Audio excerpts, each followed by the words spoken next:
Hello my dear friends. तो आज हमारा अगला चैप्टर स्टार्ट होने वाला है बेसिकली, और वो है रिलेशन। सेट थ्योरी को हमने डिटेल में पूरा कंप्लीट कर चुके हैं हम लोग ऑलरेडी। तो सेट थ्योरी के बाद जो पार्ट आता है हमारे पास वो है रिलेशन, है ना।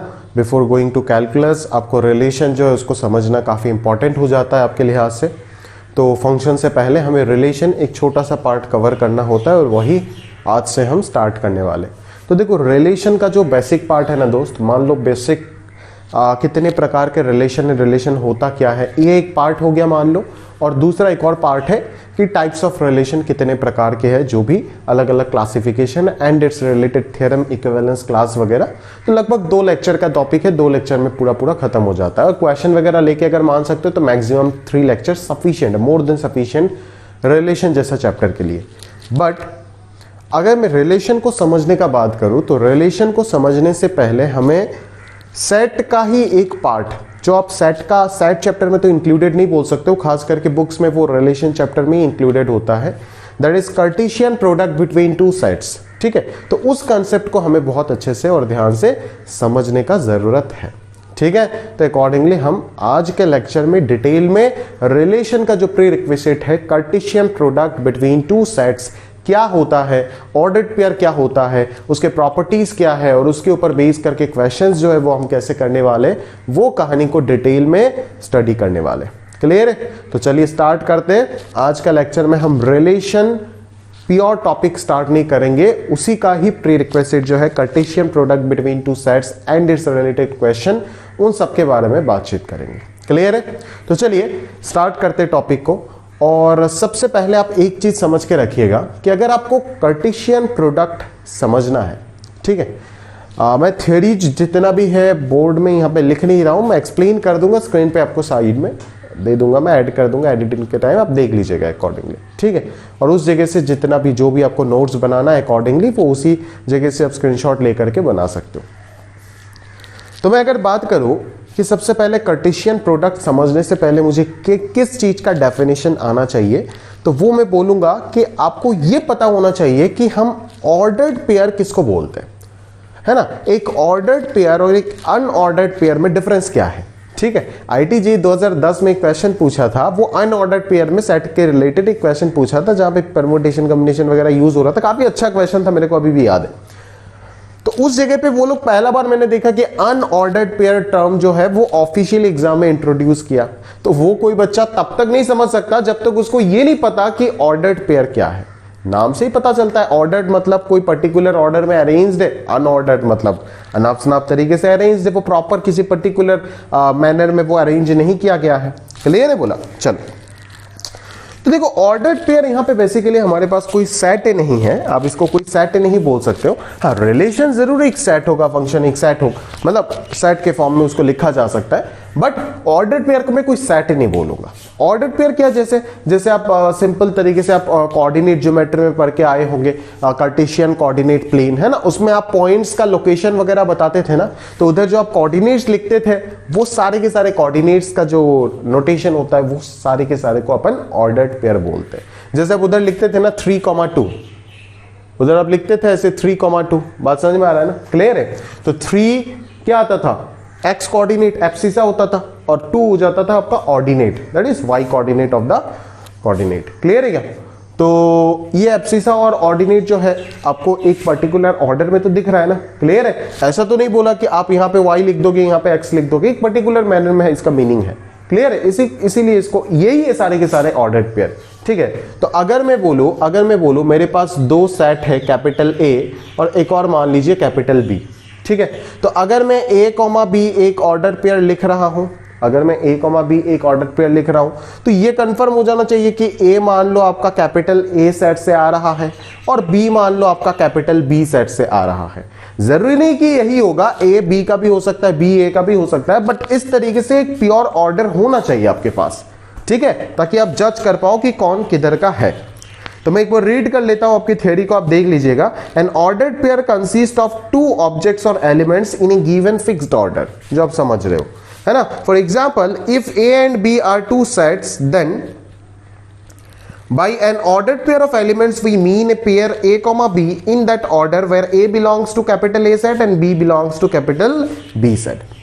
बात समझ में आ रहा है ना, क्लियर है। तो एक पर्टिकुलर ऑर्डर आपके पास दिया हुआ होना चाहिए जिसके थ्रू आप जज कर पाओ। जब मैं कार्टेशियन प्रोडक्ट में आऊंगा तब मैं डिटेल में और समझा पाऊंगा इसको कि A बिलोंग्स टू A ही क्यों बोला जाता है, B बिलोंग्स टू B ही क्यों बोला जाता है, क्लियर है क्या।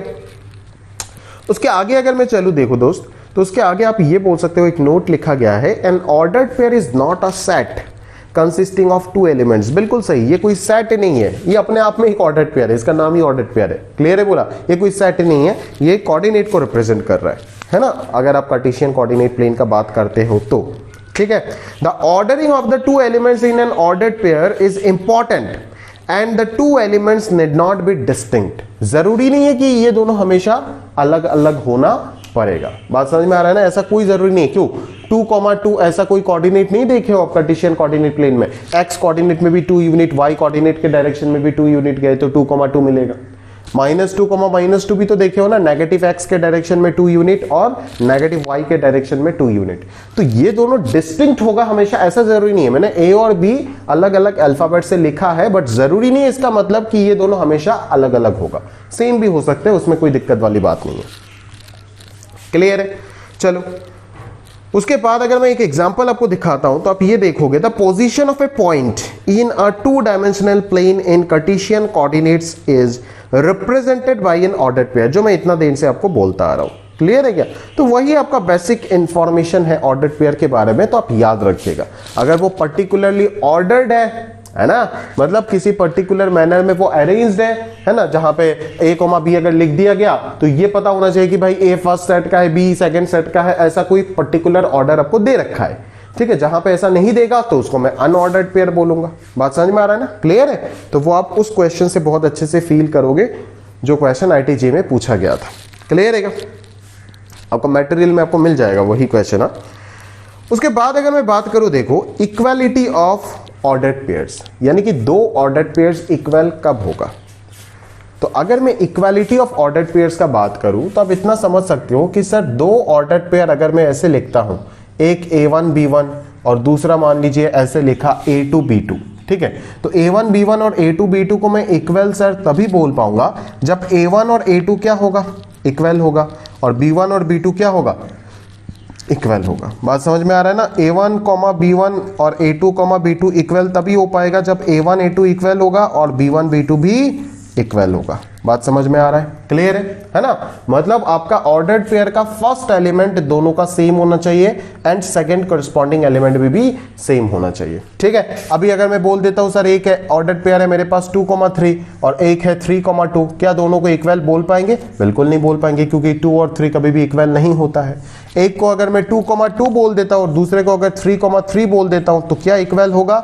बिल्कुल नहीं होगा, क्योंकि 2 और 3 इक्वल नहीं है। एक को अगर मैं 2,2 और दूसरे को अगर मैं 2,2 बोलूं तभी ये दोनों इक्वल होगा। बात समझ में आ रहा है ना, क्लियर है। तो अगर 2 ऑर्डर्ड पेयर इक्वल हो रहा है तो उनका फर्स्ट एलिमेंट भी इक्वल होना पड़ेगा, सेकंड एलिमेंट भी इक्वल होना पड़ेगा अकॉर्डिंगली, क्लियर है क्या? बात समझ में आ रहा है, ठीक है। तो यहाँ पे आपका एक छोटा मोटा क्वेश्चन दे दिया आपको, चलो उसको बना लेते हैं हम लोग, है ना। आपको बोला है कि A और B का वैल्यू फाइंड करो, अगर ये सिंपल क्वेश्चन है, A और B का वैल्यू फाइंड करो अगर ये दोनों ऑर्डर्ड पेयर इक्वल होता है तो भाई ये दोनों ऑर्डर्ड पेयर इक्वल कब होगा? जब इनका फर्स्ट एलिमेंट इक्वल होगा एंड अकॉर्डिंगली उनका सेकंड एलिमेंट भी इक्वल हो जाएगा। तो यहां से क्या आ जाएगा? 3A - 2A A हो जाएगा और -2 उधर गया तो 2 - 1 1 हो जाएगा, क्लियर है क्या? और अगर मैं B का बात करूं तो B भी यहां से क्या हो जाएगा? 0 3 - 3 0 हो जाएगा। तो यहां से A कितना निकल गया? 1 निकल गया और B कितना निकल गया? 0 निकल गया, क्लियर है बोला। तो वही चीज आपको ध्यान से समझना है कि अगर इक्वालिटी ऑफ ऑर्डर्ड पेयर का बात किया जाए तो किस तरीके से चीजों को समझना है, ठीक है। 2 ऑर्डर्ड पेयर इक्वल होंगे कब, उस चीज को आपको बस समझना है, क्लियर है बोला। चलो अभी स्टार्ट होता है आपका कार्टेशियन प्रोडक्ट ऑफ 2 सेट्स, जो आपका टॉपिक है ऑर्डर्ड पेयर। इसका एक इंट्रोडक्शन था, समझना जरूरी था, कार्टेशियन प्रोडक्ट को समझने के लिए ऑर्डर्ड पेयर आना चाहिए, क्योंकि कार्टेशियन प्रोडक्ट जो सेट होगा, कार्टेशियन प्रोडक्ट भी दो सेट के बीच का होता है, तो कार्टेशियन प्रोडक्ट दो सेट के बीच में होने के बाद भी एक सेट ही आंसर आएगा। उस सेट का जो एलिमेंट होगा वो ऑर्डर्ड पेयर के फॉर्मेट में होगा, ठीक है, इसीलिए ऑर्डर्ड पेयर समझना जरूरी है। क्लियर है, बोला समझ में आया ना? तो देखो जरा यहाँ पे क्या बोला गया है, यहाँ पे बोला गया है कि भाई ए और बी अगर दो नॉन एम्प्टी सेट्स है, कैसा set? Non empty set. Non empty set तो सर क्या एम्प्टी सेट नहीं पढ़ाओगे? अरे भाई आराम से पढ़ लो, सब पढ़ाया जाएगा, ठीक है। अगर ए, मैं डेफिनेशन का बात कर रहा हूं, डेफिनेशन में अपन नॉन एम्प्टी मान के चले तो इसका मतलब ये थोड़ी ना कि एम्प्टी के लिए अपन लॉजिक नहीं बता सकते, बिल्कुल बता सकते। ए और बी अगर दो नॉन एम्प्टी सेट है तो कार्टेशियन प्रोडक्ट बिटवीन ए और बी जो होगा वो क्या होगा, उस चीज को हम समझते हैं, ठीक है। एक ही क्लिक में समझने का कोशिश कीजिएगा, ऐसा नहीं है कि मेरे को समझाने का मन नहीं है, बार बार आपके अच्छे के लिए बोल रहा हूं, आपको ज्यादा बेनिफिट होगा उससे।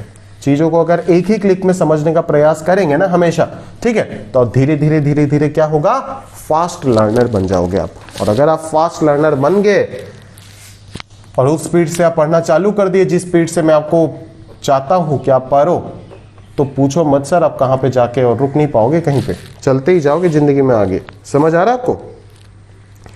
अगर मैं बात करूं ए क्रॉस बी का, तो मैं यहां पे क्या लिख रहा हूं, देखो A comma B such that A belongs to capital A and B belongs to capital B. बात समझ आ? ठीक है, A belongs to capital A and B belongs to capital B. देख ए क्रॉस बी जो कार्टेशियन प्रोडक्ट है ना, वो कार्टेशियन प्रोडक्ट, जैसे हम दो नंबर की अगर बात करें तो दो नंबर को अगर मैं ऐड करूं तो आप ऐड मतलब रियल नंबर से कॉम्प्लेक्स नंबर, किसी भी नंबर सिस्टम में अगर कोई भी दो नंबर को ऐड करने का बात करें कर सकते हो, मल्टीप्लाई डिवाइड सब कुछ, आप सब्ट्रैक्शन सब कुछ कर सकते हो, चारों के चारों ऑपरेशन। भाई सेट तो कोई नंबर नहीं है, ये तो एक फीलिंग है, ये तो एक कलेक्शन है।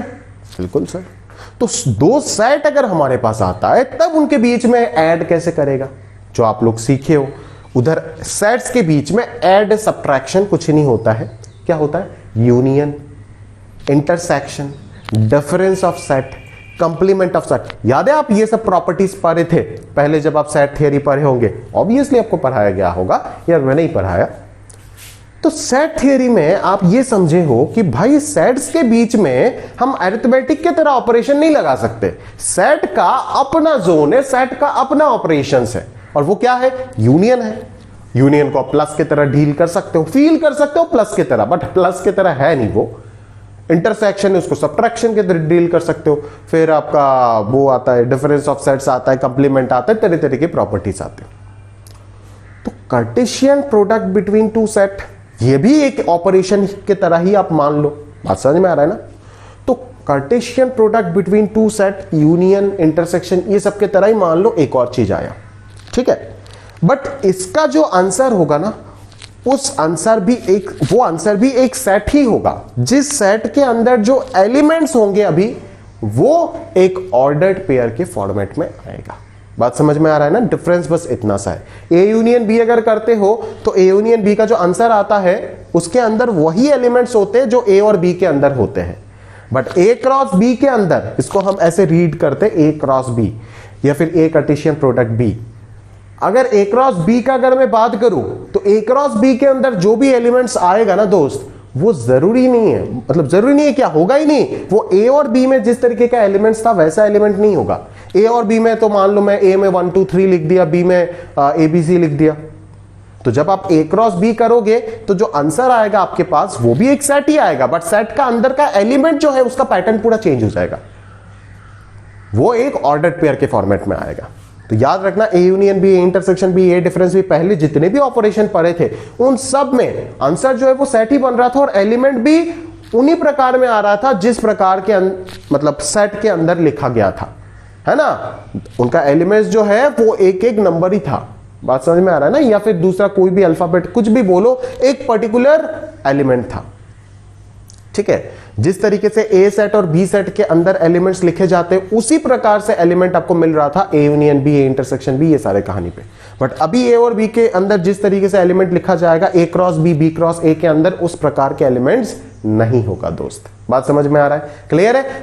अभी कार्टेशियन प्रोडक्ट के अंदर का एलिमेंट हो जाएगा ऑर्डर्ड पेयर के फॉर्मेट में। तो याद करो आप सेट बिल्डर नोटेशन, सेट का सेट बिल्डर नोटेशन में हम क्या लिखते थे, x सच दैट, x क्या, x उस सेट का कोई भी एक एलिमेंट को जनरली रिप्रेजेंट करता था। जहां पे सच दैट देके हम लिखते थे x क्या है। मान लो मैंने नेचुरल नंबर का सेट लिखा तो मैं क्या लिखूंगा सेट बिल्डर में, उसको कर्ली ब्रैकेट दे करके x such that x is a natural number, ऐसे ही तो लिखते थे ना। तो उसी सेट बिल्डर नोटेशन को यहां पे भी अपन यूज कर रहे हैं कि हम क्या बोल रहे हैं कि a क्रॉस b का जो एलिमेंट होगा वो कौन, इस सेट के अंदर जितने भी एलिमेंट्स होगा वो किस फॉर्मेट में होगा, वो a b वाले फॉर्मेट में होगा। जहां पे a जो होगा वो कहां का एलिमेंट होगा, वो फर्स्ट सेट का एलिमेंट होगा। कार्टेशियन प्रोडक्ट में जो दो सेट रहेगा ना, उस दोनों सेट में से फर्स्ट सेट का एलिमेंट a होगा एंड b जो होगा वो सेकंड सेट का एलिमेंट होगा। और ये वाले लाइन का मतलब क्या है, सच दैट। क्लियर है। सिमिलरली अगर मैं b क्रॉस a को डिफाइन करूं तो b क्रॉस a का मतलब क्या हो जाएगा, b क्रॉस a का मतलब हो जाएगा b comma a such that b belongs to the first set capital B and a belongs to the second set capital A। ये देखो ऑर्डर्ड पेयर, ऑर्डर्ड है, एक पर्टिकुलर मैनर में वो अरेंज्ड है कि पहला वाला एलिमेंट पहले वाले सेट से आना चाहिए, दूसरे वाला एलिमेंट दूसरे वाले सेट से आना चाहिए। ये किसका डेफिनेशन में आ रहा है, कार्टेशियन प्रोडक्ट का डेफिनेशन में आ रहा है। बट ऑर्डर्ड पेयर में ऐसे जरूरी नहीं है। a, b ऑर्डर्ड पेयर अगर है तो a b का भी हो सकता है, b a का भी हो सकता है। बट अगर a, b कार्टेशियन प्रोडक्ट का एलिमेंट है तो ऑब्वियसली a को फर्स्ट सेट का एलिमेंट होगा, b को सेकेंड सेट का एलिमेंट होना पड़ेगा। डिफरेंस को समझना, जब ये ऑर्डर्ड पेयर एक कार्टेशियन प्रोडक्ट का एलिमेंट बनेगा तब मैं बोल रहा हूं कि ए फर्स्ट सेट का और बी सेकंड सेट का होगा, है ना। अगर मैं जनरली ऑर्डर्ड पेयर का बात कर रहा हूं तो उसमें ए दूसरे सेट का भी हो सकता है। तो इसका मतलब यह है, अब समझ के रखो ध्यान से। चलो अभी अगर मैं बात करूं, जरा ध्यान से समझना दो उस क्वेश्चन को। तो अभी नेक्स्ट पार्ट में जाने से पहले मैं इस चीज को वापस आपका क्लियर कर देता हूं दोस्त, इसमें कंफ्यूज मत होना। हाँ, मैं बार बार बोल रहा हूं कि अगर a, b, क्योंकि बहुत बच्चे इसमें कंफ्यूज हो जाते, मैं प्रॉपर्ली समझाने के बाद में वो गलत समझ जाते। a, b अगर कार्टेशियन, किसी कार्टेशियन प्रोडक्ट का एलिमेंट है तो ये कंफर्म है कि a जो है वो first set of cartesian product, जो कार्टेशियन प्रोडक्ट आप लिखे हो ना उसका फर्स्ट सेट का एलिमेंट होना ही पड़ेगा और b को सेकंड सेट का एलिमेंट होना पड़ेगा। बट अगर मैं सिर्फ एक एलिमेंट का बात, ऑर्डर्ड पेयर का, सिर्फ एक ऑर्डर्ड पेयर का बात किया a, b, तो यहां पे तो a कोई भी सेट का एलिमेंट हो सकता है, b कोई भी सेट का एलिमेंट हो सकता है, उसमें तो कोई दिक्कत नहीं है ना मेरे को। वो जरूरी थोड़ी ना कि a फर्स्ट सेट का ही एलिमेंट होना पड़ेगा, ऐसा मैं नहीं बोल रहा हूं। a, b ऑर्डर्ड पेयर अगर है तो वो एक पर्टिकुलर ऑर्डर में अरेंज्ड है। मतलब आप सिंपल भाषा में इतना समझ जाओ कि अगर मैं आपको समझाने के लिए बोलूं, जैसे मान लो अगर मैं 2, 4 बात किया और 4, 2, ये जो हमने यहां पे एग्जांपल्स लिया था, अगर मैं ऑर्डर्ड पेयर का बात करूं तो ये कोई पर्टिकुलर ऑर्डर में अरेंज्ड है, तो 2, 4 और 4, 2 जो है वो ऑब्वियसली क्या होगा, अनइक्वल होंगे, ठीक है ना, वो कभी भी इक्वल नहीं हो सकता। बट अगर मैं अनऑर्डर्ड पेयर्स का बात करूं, जो IIT सवाल पूछा था 2010 में, तो अनऑर्डर्ड पेयर में ये दोनों को आप क्या कंसीडर करना पड़ेगा, आपको इक्वल कंसीडर करना पड़ेगा, क्योंकि कोई पर्टिकुलर ऑर्डर नहीं है ना, कोई कुछ भी किसी भी तरीके से लिख रहा है चीजों को। ऑर्डर्ड पेयर में तो हम इक्वल तभी बोलते हैं जब a1 a2 के इक्वल होता है, b1 b2 के इक्वल होता है। बट अगर वो unordered pair set of numbers है ना, अनऑर्डर्ड पेयर अगर है तो जरूरी नहीं है कि a1 a2 के इक्वल होना पड़ेगा, इन दोनों को भी हम इक्वल मान सकते हैं, ठीक है ना। इस प्रकार का ही कंसेप्ट कुछ रिलेट होता है अनऑर्डर्ड पेयर में। तो मेरा मुद्दे का बात जो है, आप मैं जो बोल रहा हूं आप ध्यान से समझना। मैं ये नहीं बोला कि ऑर्डर्ड पेयर में a को फर्स्ट सेट का एलिमेंट होना ही पड़ेगा और b को सेकंड सेट का। फर्स्ट सेट सेकंड सेट है कौन, ऑर्डर्ड पेयर में तो पता ही नहीं है फर्स्ट कौन है सेकंड कौन है। बट जब कार्टेशियन प्रोडक्ट का बात आ जाता है, कार्टेशियन प्रोडक्ट जो सेट होता है उसका सारे के सारे एलिमेंट एक ऑर्डर्ड पेयर होता है। तो उस ऑर्डर्ड पेयर में फर्स्ट एलिमेंट जो है वो फर्स्ट सेट का होना चाहिए, सेकंड एलिमेंट सेकंड सेट का होना चाहिए। बस मेरा कहने का मतलब इतना सही है। तो एक एग्जांपल देख लेते, और अच्छे से समझ में आ जाएगा चीजें शायद, ठीक है। मान लीजिए a कोई भी एक सेट लिया मैंने, है ना, a कोई भी एक सेट लिया 1 2 3 और b कोई भी एक सेट लिया p, q, ठीक है। तो a क्रॉस b जो होगा ना दोस्त, वो a क्रॉस b क्या होगा उस चीज को जरा समझते हैं, ठीक है। ए का पहले क्या करो, आपको लिखने का तरीका मैं सिखाता हूं। आप ए का एक एलिमेंट को फिक्स करो और उसके साथ आप बी के सारे पॉसिबिलिटीज जितना भी है आप रिलेट कराते जाओ। अगर मैं ए को 1 फिक्स कर देता हूं, क्योंकि पहले ए का एलिमेंट आना पड़ेगा, तो बी का एलिमेंट क्या आ सकता है, एक बार पी आ सकता है या फिर एक बार क्या आ सकता है, क्यू आ सकता है। बात समझ रहे हो, क्लियर है। अच्छा, अभी अगर मैं ए का एलिमेंट अगला 2 फिक्स कर देता हूं, क्योंकि फर्स्ट में अगर ए क्रॉस बी लिख रहे हो तो सारे ऑर्डर्ड पेयर का फर्स्ट एलिमेंट हमेशा ए का होना पड़ेगा, तो इन दोनों जगह पे ए का एलिमेंट है फर्स्ट, तो ये क्या हो जाएगा 2, P है ना, और ये हो जाएगा 2, Q। फिर अगला वाला क्या लिख सकते हैं, 3, P, 3, Q, और तो है ही नहीं ए पे एलिमेंट, खत्म। ये हो गया ए क्रॉस बी का आंसर। सिमिलरली अगर मैं बी क्रॉस ए का बात करूं तो ऑब्वियसली बी क्रॉस ए में आप किसको फिक्स करोगे, बी का एलिमेंट, क्योंकि बी का एलिमेंट अभी पहले आएगा। बात समझ में आ रहा है ना, तो पी को फिक्स कर लिया। अभी पी के साथ क्या आ सकता है, 1 भी आ सकता है, 2 भी आ सकता है, 3 भी आ सकता है, तो p, 1 एक एलिमेंट हो गया, p, 2 हो गया, p, 3 हो गया। उसके बाद अगर मैं q को फिक्स करता हूं तो q के साथ 1, 2, 3 तीनों आ सकता है। बात समझ में आ रहा है ना, तो q1, q2 और q3, तो इधर भी 6 एलिमेंट है, इधर भी एग्जैक्टली 6 एलिमेंट्स प्रेजेंट है। बात समझ में आ रहा है ना, तो ये दोनों के दोनों आपका कार्टेशियन प्रोडक्ट है, ठीक है, और दोनों के अंदर ही आपको 6 एलिमेंट दिख रहा है। बट क्या ये दोनों इक्वल है, बिल्कुल नहीं। क्या ये दोनों इक्वल है, बिल्कुल नहीं।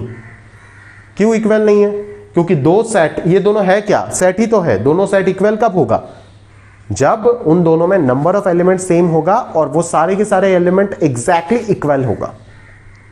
तो नंबर ऑफ एलिमेंट तो दोनों में इक्वल है, मतलब मैं उन दोनों को इक्विवेलेंट बोल सकता हूं, बट इक्वल नहीं बोल सकता, क्योंकि सारे एलिमेंट सेम नहीं है ना। 1, P और P, 1 को सेम बोल दोगे क्या आप, कैसे बोलोगे। ऑर्डर्ड पेयर अगर है तो 1, P और P, 1 तो कभी सेम नहीं होगा। अनऑर्डर्ड पेयर होता तो सेम हो जाता है ना। ऑर्डर्ड पेयर अगर है तो क्या इन दोनों को अपन इक्वल बोल देंगे, कभी नहीं बोल पाएंगे। तो याद रखना, ए क्रॉस बी और बी क्रॉस ए कभी भी इक्वल नहीं हो पाएगा। दैट इज आप कॉम्पिटिटिव नहीं है, इस तरीके से फील कर सकते हो, ठीक है। तो ए क्रॉस बी और बी क्रॉस ए कभी इक्वल नहीं हो पाएगा, और लिखते कैसे है मैंने बता दिया। अभी आप क्लियरली देख के सोच के देख लो कि ए क्रॉस बी लिखो या बी क्रॉस ए लिखो, दोनों का आंसर ये एक सेट मिल रहा है। Obviously Cartesian product between 2 sets, answer क्या मिलेगा, एक सेट ही मिलेगा। बट उस सेट का जो एलिमेंट होगा वो ए और बी के एलिमेंट्स के तरह नहीं है। ए और बी में तो 1, 2, 3 p, q ऐसे दिख रहा था, बट यहां पे जो भी एलिमेंट्स आपको दिख रहा है वो कैसा एलिमेंट्स है, वो एलिमेंट्स एक ऑर्डर्ड पेयर है। वो सारे के सारे एलिमेंट एक एक ऑर्डर्ड पेयर है। एक ऑर्डर्ड पेयर एक एलिमेंट की तरह काउंट होगा। यहां पे 1 कोई एलिमेंट नहीं है, p कोई एलिमेंट नहीं है, यहां पे एक एलिमेंट कौन है, 1, p ऑर्डर्ड पेयर। एक एक ऑर्डर्ड पेयर एक एक एलिमेंट की तरह ट्रीट हो रहा है इस सेट का, मतलब कार्टेशियन प्रोडक्ट का। कार्टेशियन प्रोडक्ट नाम से यूज करेंगे, उसको सेट नहीं बोलेंगे। आप समझ के रखो कि ये होता क्या है, एक सेट ही होता है। क्लियर है क्या। तो ये हो गया आपका बेसिक डिस्कशन जितना भी था कार्टेशियन प्रोडक्ट के ऊपर, कि उसको लिखते कैसे हैं। और भी आपका एग्जाम्पल जो पेज मैंने पहले शेयर किया था उससे आप नोट्स बना लेना प्रॉपरली, है ना। तो उधर आपको और भी एग्जाम्पल्स मिल जाएगा समझने के लिए, तो आप देख सकते हो। अच्छा, अभी मैं वो बात कर देता हूं कि भाई ये तो हो गया कि दोनों को आपने नॉन एम्प्टी ले लिए। अब ये बताओ भाई कि अगर दोनों में से एक भी अगर एम्प्टी सेट हो गया या फिर दोनों के दोनों अगर एम्प्टी सेट हो गया तो क्या होगा। अरे भाई सिंपल सी बात है, अगर A 1, 2, 3 है और B एम्प्टी सेट है, मतलब B के अंदर कुछ है ही नहीं, तो आप कार्टेशियन प्रोडक्ट लिखोगे कहां से, कुछ लिख पाओगे, नहीं लिख पाओगे। तो उस वक्त A क्रॉस B भी क्या होगा, फाई होगा, और B क्रॉस A भी क्या होगा, फाई होगा। क्लियर है। या फिर अगर A और B दोनों के दोनों अगर फाई हो जाता है तब भी मैं A क्रॉस B और B क्रॉस A दोनों को क्या बोल दूंगा, फाई बोल दूंगा। बात समझ में आ रहा है, क्लियर है ना। दोनों के दोनों तब क्या हो जाएगा, फाई हो जाएगा। बात समझ में आ रहा है ना। अगर A B दोनों फाई है तो कंफर्म है कि A cross B, B cross A दोनों के दोनों फाई होगा। एटलीस्ट एक भी अगर नल सेट हो जाता है तो कार्टेशियन प्रोडक्ट नल सेट हो जाएगा। कार्टेशियन प्रोडक्ट बिटवीन 2 सेट्स आप पढ़ रहे हो ना, 3 सेट पे तो नहीं गए, 3 सेट 4 सेट सेम ही रहेगा। जितने भी सेट का कार्टेशियन प्रोडक्ट कर रहे हो उनमें से अगर एक भी सेट एम्प्टी सेट हो जाता है तो पूरा पूरा कार्टेशियन प्रोडक्ट ही एम्प्टी सेट हो जाएगा। क्लियर है। तो देखो अभी हमने पढ़ के आया था A cross B is not equals to B cross A, तो ये चीज कहां पे वैलिड है, नॉन एम्प्टी सेट्स में वैलिड है। अगर मैं एम्प्टी सेट का बात करूं तब तो ये क्या हो जाएगा, वैलिड हो जाएगा ना। तो इसीलिए मैंने बोला कि प्रॉपर डेफिनेशन जो डिफाइन किया गया वो नॉन एम्प्टी सेट को मान के डिफाइन किया गया। अभी क्यों नॉन एम्प्टी सेट को मान के डिफाइन किया गया मैं आपको समझा दिया। सोचो, एक एक पॉइंट को, एक एक वर्ड को इतना डीप में जाके बता रहा हूं, फिर भी अगर मक्कारी की है ना तो आप अपना जिंदगी खाओगे। मेरा कुछ ही नहीं है, इससे ज्यादा, इससे बेहतर आपको कोई नहीं पढ़ाएगा। आप खोल के देख लीजिए, पूरा दिन बैठ करके अब यूट्यूब में सर्च कीजिए कार्टेशियन प्रोडक्ट, इससे बेहतर कोई पढ़ा दे तो बता दीजिएगा। चलिए, तो ये वाला पार्ट हो गया है ना। अभी रिमेनिंग जो भी आपका पॉइंट्स दिया गया है आपका मटेरियल में, मैं देख लेता हूं एक बार, और कुछ पॉइंट्स मेरे से मिस तो नहीं हो रहा है। अगर हो रहा है तो मैं जरूर बताऊंगा। क्लियर है? अच्छा, तो मैंने A क्रॉस B क्रॉस से आपको लिखा दी है ना। अच्छा, यहाँ पे आप वो भी लिख सकते हो ना भाई, ठीक है। एक क्वेश्चन है, वो क्वेश्चन करा देता हूं। चलो, एक क्वेश्चन मेरे को दिख रहा है, वो क्वेश्चन करा देता हूं तो और चीजें क्लियर हो जाएगा आपका। ठीक है, एक क्वेश्चन करा देते हैं। क्वेश्चन में क्या बोला जा रहा है, देखो क्वेश्चन में बोला जा रहा है कैपिटल A एक सेट है जिसके अंदर सिर्फ 2 एलिमेंट है A, B। कैपिटल B एक सेट है जिसके अंदर 3 एलिमेंट है 1 2 3। तो आपको बोला A क्रॉस B निकालो, B क्रॉस A निकालो, A क्रॉस A निकालो, B क्रॉस B निकालो, और फिर A क्रॉस B और B क्रॉस A का इंटरसेक्शन निकालो। तो यूनियन क्यों छोड़ दिया? यूनियन भी बोल देता, डिफरेंस भी बोल देता, सभी बोल देता। निकाल सकते हो ना भाई। आप बोलोगे सर यूनियन इंटरसेक्शन, अरे हाँ, क्यों नहीं होगा? A cross B B cross A दोनों क्या है? सेट है। तो दोनों अगर सेट है तो दोनों के बीच में यूनियन इंटरसेक्शन डिफाइंड नहीं होगा क्या? कॉमन एलिमेंट्स लेना है इंटरसेक्शन में, करते हैं, चलो देखते हैं क्या होगा। सिमिलरली आप डिफरेंस भी निकाल सकते हो, और अगर मेरा मन चाहे तो मैं सब कुछ निकाल सकता हूं। क्लियर है बोला?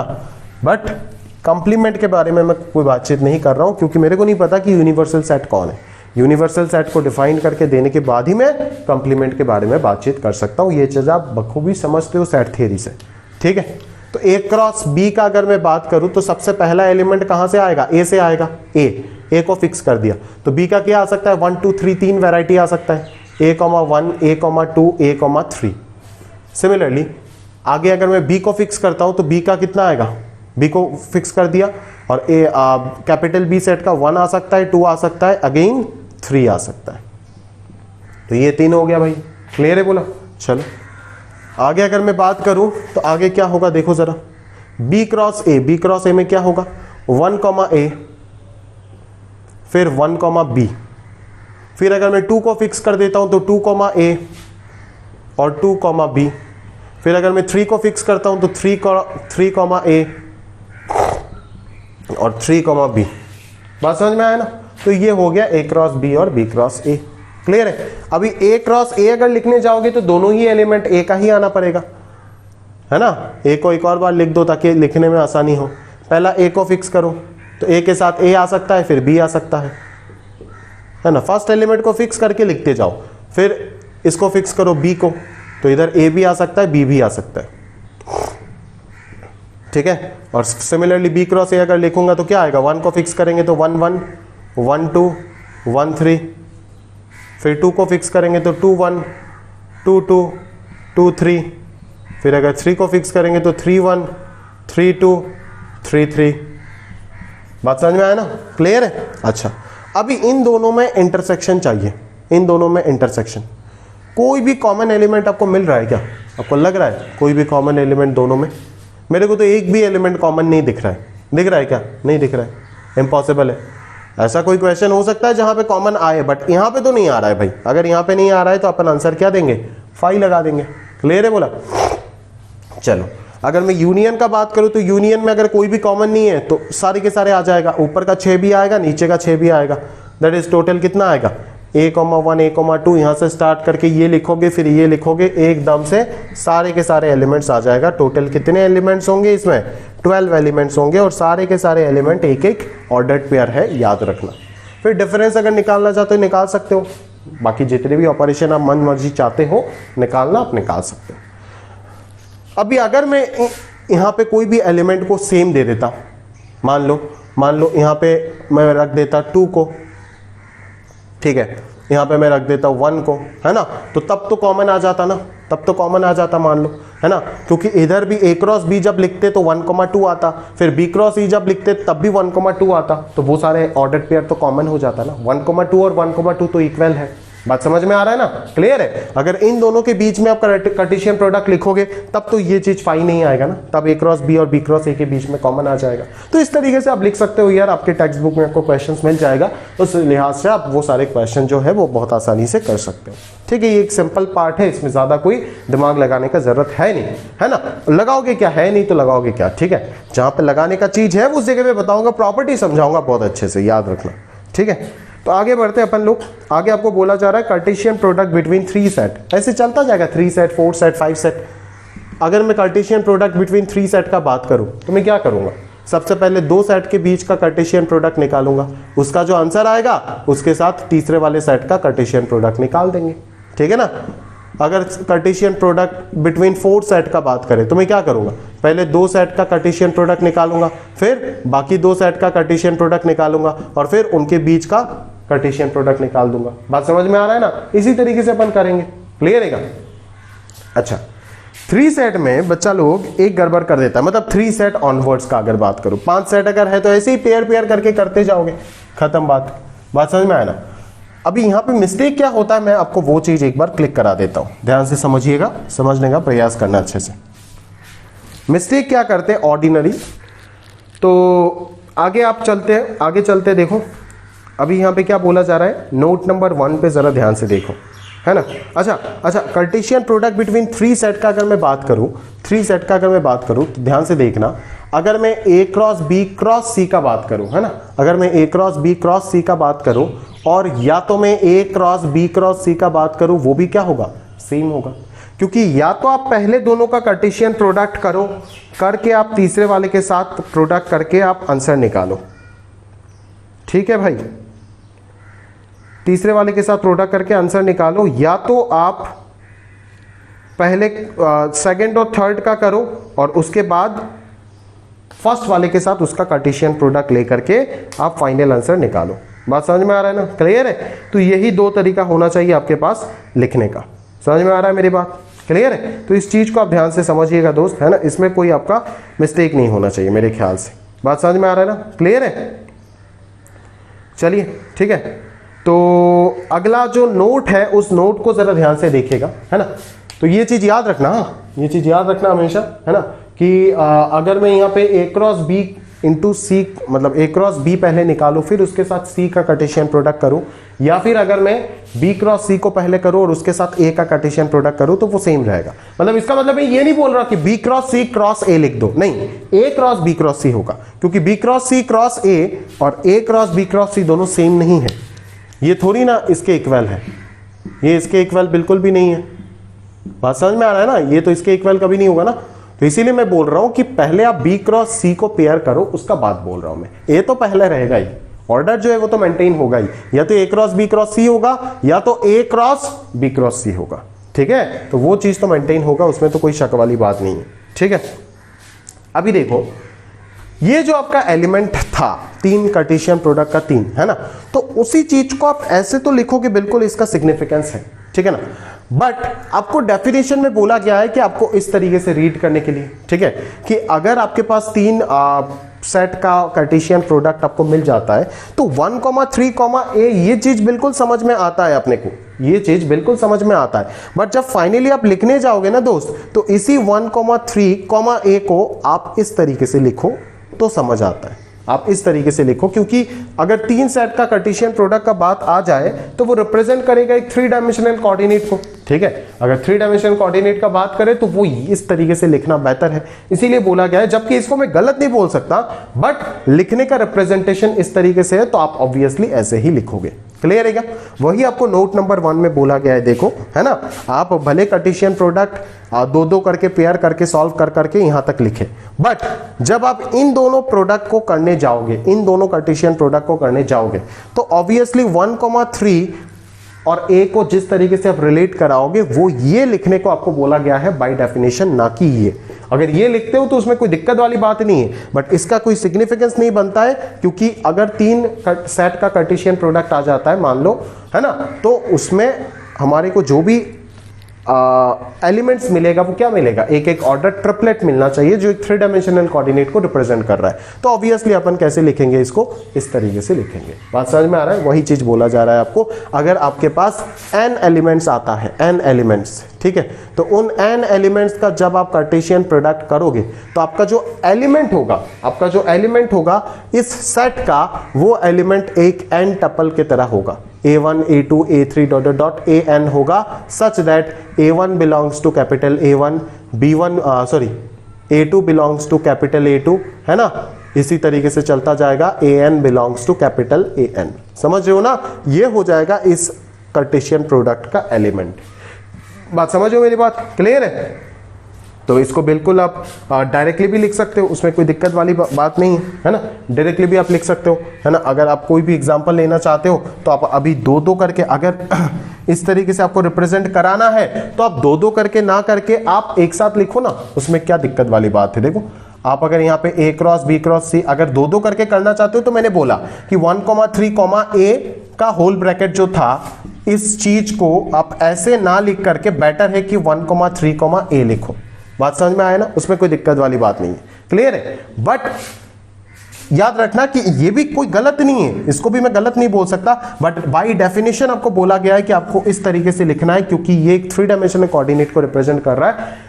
सिमिलरली 4 डायमेंशन हो जाएगा 4 सेट का कार्टेशियन प्रोडक्ट, है ना। सिमिलरली अगर n सेट ले लेता हूं तो ये एक n डायमेंशनल कोऑर्डिनेट सिस्टम को रिप्रेजेंट करना करेगा। ऑब्वियसली इस पूरा कार्टेशियन प्रोडक्ट का जो सेट आएगा, उस सेट का हर एक एलिमेंट एक n डायमेंशनल कोऑर्डिनेट को रिप्रेजेंट करेगा, ठीक है। मैथमेटिक्स वही कहता है, ठीक है ना। तो अगर मैं a cross b cross c का बात किया तो a cross b cross c में अभी आप दो दो करके अगर सॉल्व नहीं भी करना चाहते हो तो डायरेक्टली कर सकते हो, है ना। और अगर आपको दिक्कत हो रहा है तो आप दो दो करके कीजिए, है ना। तो 1,3, 1,4, 2,3, 2,4 ऐसे आप ब्रेक करके कर लीजिए, और इसके साथ आएगा आपके पास a, b। तो इसको आप 1,3, a ना लिख करके डायरेक्टली आप 1,3a लिख दो, ठीक है। फिर उसी 1,3 को फिक्स कर दो, है ना। 1,3 के साथ a आ गया, अभी कौन आएगा, b आएगा। फिर 1,4 के साथ a आ गया, फिर 1,4 के साथ b आ जाएगा। बात समझो। फिर 2,3 के साथ a आ गया, फिर 2,3 के साथ b आ जाएगा। बात समझो ना। फिर 2,4 के साथ a आया तो 2,4 के साथ b भी जरूर आएगा। बात समझ में आ रहा है ना। तो इस तरीके से अपन जो है वो काम कर सकते हैं अकॉर्डिंगली, ठीक है। तो ये भी ठीक है, बट बाय डेफिनेशन आपको बोला गया है इसको रीड करना, तो जरूर आप इसी चीज को समझ करके पढ़िएगा। क्लियर है, चलो आगे बात करते। अच्छा, और अगर आपको डायरेक्टली दिख जाता है तब तो आप ऐसे सोच सकते हो कि अच्छा 3 सेट का कार्टेशियन प्रोडक्ट, तो एक क्या होगा, पहले 1 को फिक्स करते, फिर 1 को फिक्स करने के बाद 3 को भी फिक्स कर देते। तो 1 और 3 में कितना वैरायटी होगा, a और b। तो 1, 3 में एक a आया, एक b आया। फिर 1 के साथ 4 को फिक्स कर दिया, 1 के साथ 4 को, तो 1 के साथ 4 को फिक्स करके a आ सकता है और b आ सकता है, 2 पॉसिबिलिटी। फिर 2 के साथ 3 को फिक्स कर दिया ऐसे, है ना, तो a और b 2 ऑप्शन। फिर 2 के साथ 4 को फिक्स कर दिया तो a और b और 2 ऑप्शन। तो ऐसे फील करके भी आप चीजों को आराम से लिख सकते थे। बट ये इंपॉर्टेंट है, याद रखना कि अगर 3 सेट का कार्टेशियन प्रोडक्ट है तो ऑर्डर जो उस सेट का जो एलिमेंट होगा वो कोई ऑर्डर्ड पेयर नहीं रहेगा, ऑर्डर ट्रिपलेट बन जाएगा। बात समझ में आ रहा है ना, क्लियर है। और 4 सेट का अगर कार्टेशियन प्रोडक्ट बोलता है तो सिमिलरली उसमें a, b, c, d इस तरीके का एलिमेंट आ जाएगा। बात समझ में आ रहा है ना। और n सेट का अगर कार्टेशियन प्रोडक्ट बोला जाता है तो उसमें ऑब्वियसली आपका n एलिमेंट्स का प्रोडक्ट आ जाएगा। क्लियर है, चलो। तो इस चीज को आप ध्यान से समझ के रखना। अगला नोट जो आपको मिल रहा है ना दोस्त, अगला नोट, ठीक है, उस अगले नोट को आप जरा ध्यान से देखो, ठीक है। उस अगले नोट को जरा ध्यान से देखो। उसमें आपको बोला जा रहा है n of a1 cross a2 cross dot dot an is equal to n of a1 into n of a2 into dot dot n of an। मतलब अगर मेरे पास, पहले तो ये समझते हैं कि अगर a सेट में 2 एलिमेंट है, b सेट में 2 एलिमेंट है, तो a क्रॉस b में कितना एलिमेंट होगा, 1, 2, 3, 4। तो वही 4 को मैं 2 इंटू 2 लिख सकता हूं, है ना। अगर यहाँ पे 2 है, यहाँ पे 2 है, यहाँ पे 2 है, तो a cross b cross c में कितना एलिमेंट आ रहा था, 1, 2, 3, 4, 5, 6, 7, 8, और वही 8 क्या हो जाएगा, 2 इंटू 2 इंटू 2। तो यहाँ से ही मेरे को ये क्लियरली समझ आता है n मतलब क्या, कार्डिनल नंबर, n मतलब क्या, cardinal number, that is number of sets का बात चल रहा है, सॉरी नंबर ऑफ एलिमेंट्स का बात चल रहा है। अगर मैं बोलूं number of elements present in the set a1 cross a2 dot dot an, आप बोलोगे सेट, हाँ बिल्कुल रे भाई, n सेट्स के बीच का कार्टेशियन प्रोडक्ट भी तो एक सेट ही होगा ना, जिस सेट का एलिमेंट जो होगा वो इस फॉर्मेट में आएगा। बात समझ में आ रहा है ना, जिस सेट का एलिमेंट, जिस सेट का जो एलिमेंट होगा वो इस फॉर्मेट में आएगा। क्लियर है बोला, चलो बात समझ में आ रहा होगा आपको, क्लियर है, जिस सेट का एलिमेंट इस फॉर्मेट में आ रहा होगा, ठीक है। बाकी है तो ये भी एक सेट, बट इसका जो एक एक एलिमेंट होगा वो n डायमेंशनल कोऑर्डिनेट सिस्टम का एक एक कोऑर्डिनेट को रिप्रेजेंट करेगा।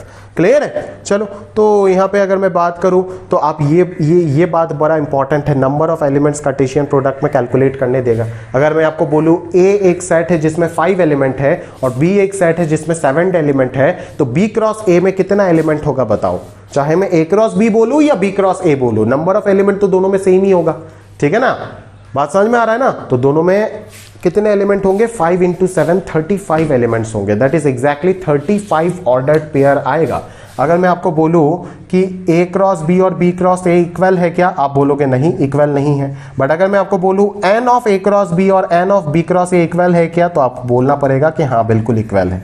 बात समझ में आ रहा है ना, क्लियर है। तो अगर मैं बोलूं A पे 3 एलिमेंट है, B पे B मतलब A एक सेट है जहां पे 3 एलिमेंट है, B एक नॉन एम्प्टी सेट है जहां पे 4 एलिमेंट है और C एक नॉन एम्प्टी सेट है जहां पे 5 एलिमेंट है, तो बोलो तो जरा B cross C cross A इस कार्टेशियन प्रोडक्ट में, मतलब ये कार्टेशियन प्रोडक्ट भी एक सेट होगा, तो इस सेट में कितने एलिमेंट्स आएंगे, तो आपको तुरंत बोलना पड़ेगा 3 into 4 into 5 that is 60 element आएगा।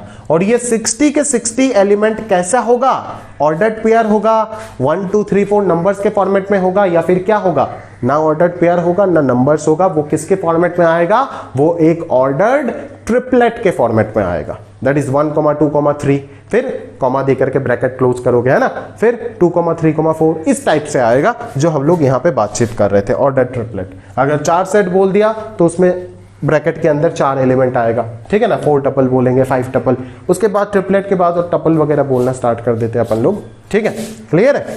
तो ये एक बहुत ही इंपॉर्टेंट कंसेप्ट है, इसको याद रखना, ठीक है। ये डायरेक्टली ऑब्जर्व हो रहा है, यहां से क्लियरली आपको समझ में आ रहा होगा, बात समझ में आया ना, क्लियर है। क्योंकि जब भी आप कार्टेशियन प्रोडक्ट लिखने जाओगे तो A का हर एक एलिमेंट के साथ B के हर एक एलिमेंट को आप रिलेट कराते हो ना, ठीक है ना। मान लो यहाँ पे 6 एलिमेंट है, तो आप क्या करोगे, इस 1 के साथ 6 एलिमेंट रिलेट करा के 6 ऑर्डर्ड पेयर बनाओगे, क्योंकि यहाँ पे A क्रॉस B का बात चल रहा है, और 2 के साथ रिलेट करा के और 6 ऑर्डर्ड पेयर, तो 6 और 6 कितना हो गया, 12 हो गया ना, है ना।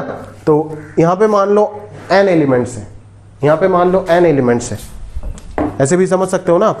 A वाले पे अगर मान लो m एलिमेंट्स है, ठीक है, A1 A2 dot dot AM तक है, और B सेट में मान लो n एलिमेंट्स है, B1 B2 dot dot BN, तो यहाँ पे एक एलिमेंट फिक्स अगर करता हूं तो इसके साथ कितना ऑर्डर पेयर बनेगा, A1 B1 A2 B2 A1 AN, sorry BN, that is n element बनेगा, ठीक है। फिर A2 के साथ भी n एलिमेंट बनेगा, A3 के साथ भी n एलिमेंट बनेगा, तो ऐसे कितना n आएगा, m टाइम्स तक आएगा ना। तो अगर m टाइम्स तक n आ रहा है तो आंसर क्या हो जाएगा, m इंटू n, है ना। 7 अगर 5 बार आता है तो आंसर क्या लिखोगे, 7 इंटू 5 ही लिखोगे, तो n अगर m टाइम्स आ रहा है तो n कॉमन ले लेंगे तो n इंटू m ही तो आएगा ना भाई, क्लियर है। तो इसी तरीके से आप बोल सकते हो कि number of elements in cartesian product is equal to number of elements in the set का प्रोडक्ट के इक्वल हो जाएगा, क्लियर है क्या।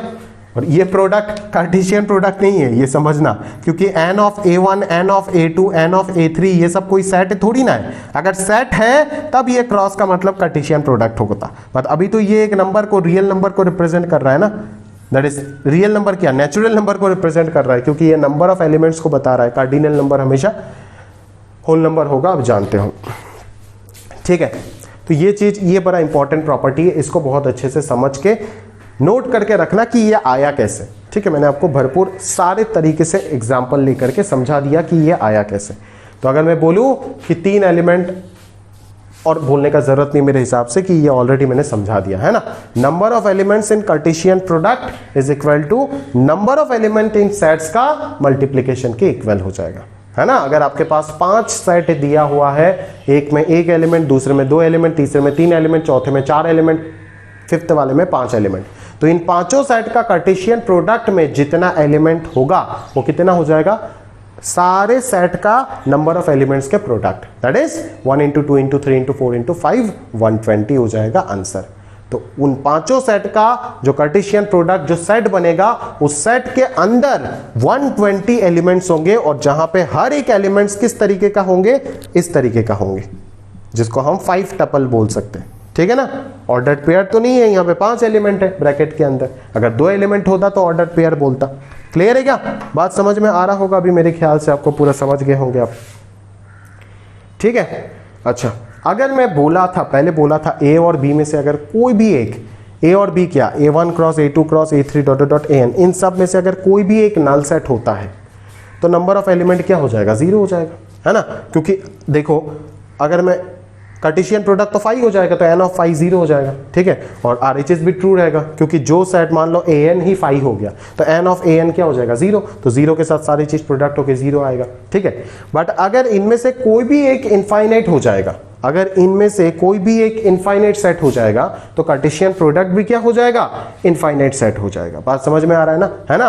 कार्टेशियन प्रोडक्ट में जितने भी सेट आप लिख रहे हो, उनमें से एटलीस्ट एक अगर नल सेट होता है तो पूरा कार्टेशियन प्रोडक्ट नल सेट हो जाएगा, और अगर एटलीस्ट एक भी इनफाइनाइट सेट होता है तो पूरा पूरा कार्टेशियन प्रोडक्ट ही इनफाइनाइट सेट हो जाएगा। ये आप बखूबी समझ रहे होंगे बाकायदा चीजों को, एक एक चीज डिस्टिंक्ट तरीके से समझ रहे हो मेरी बात। तो ये सारे कंसेप्ट को अच्छे से दिमाग में फिट करके रखना। ये टॉपिक सभी 10 मिनट में भी पढ़ा सकता है, बट मैं इतना लंबा खींच रहा हूं सिर्फ आपको सारे तरीके से चीजों को क्लियर करने के लिए, ताकि आपके दिमाग में इसको लेकर के कोई मिसकंसेप्शन ना रहे। समझ में आ रहा है ना, क्लियर है। चलो, तो ये क्या हो जाएगा आपका नंबर ऑफ एलिमेंट्स, सारे पॉइंट्स मैंने बता दिया, नल सेट, इनफाइनाइट सेट, याद रखना। अभी लास्ट में आता है बस ग्राफिकल रिप्रेजेंटेशन कैसे करते कार्टेशियन प्रोडक्ट में। ठीक है, डायग्रामेटिकली आप किस तरीके से रिप्रेजेंट करोगे और ग्राफिकली किस तरीके से रिप्रेजेंट करोगे, वो चीज मैं एक बार दिखा देता हूं आपको। वो दिखाने के बाद हम उसका प्रॉपर्टीज में एंटर कर जाएंगे। क्लियर है, उनका प्रॉपर्टीज जो है वो स्टार्ट करेंगे पढ़ना।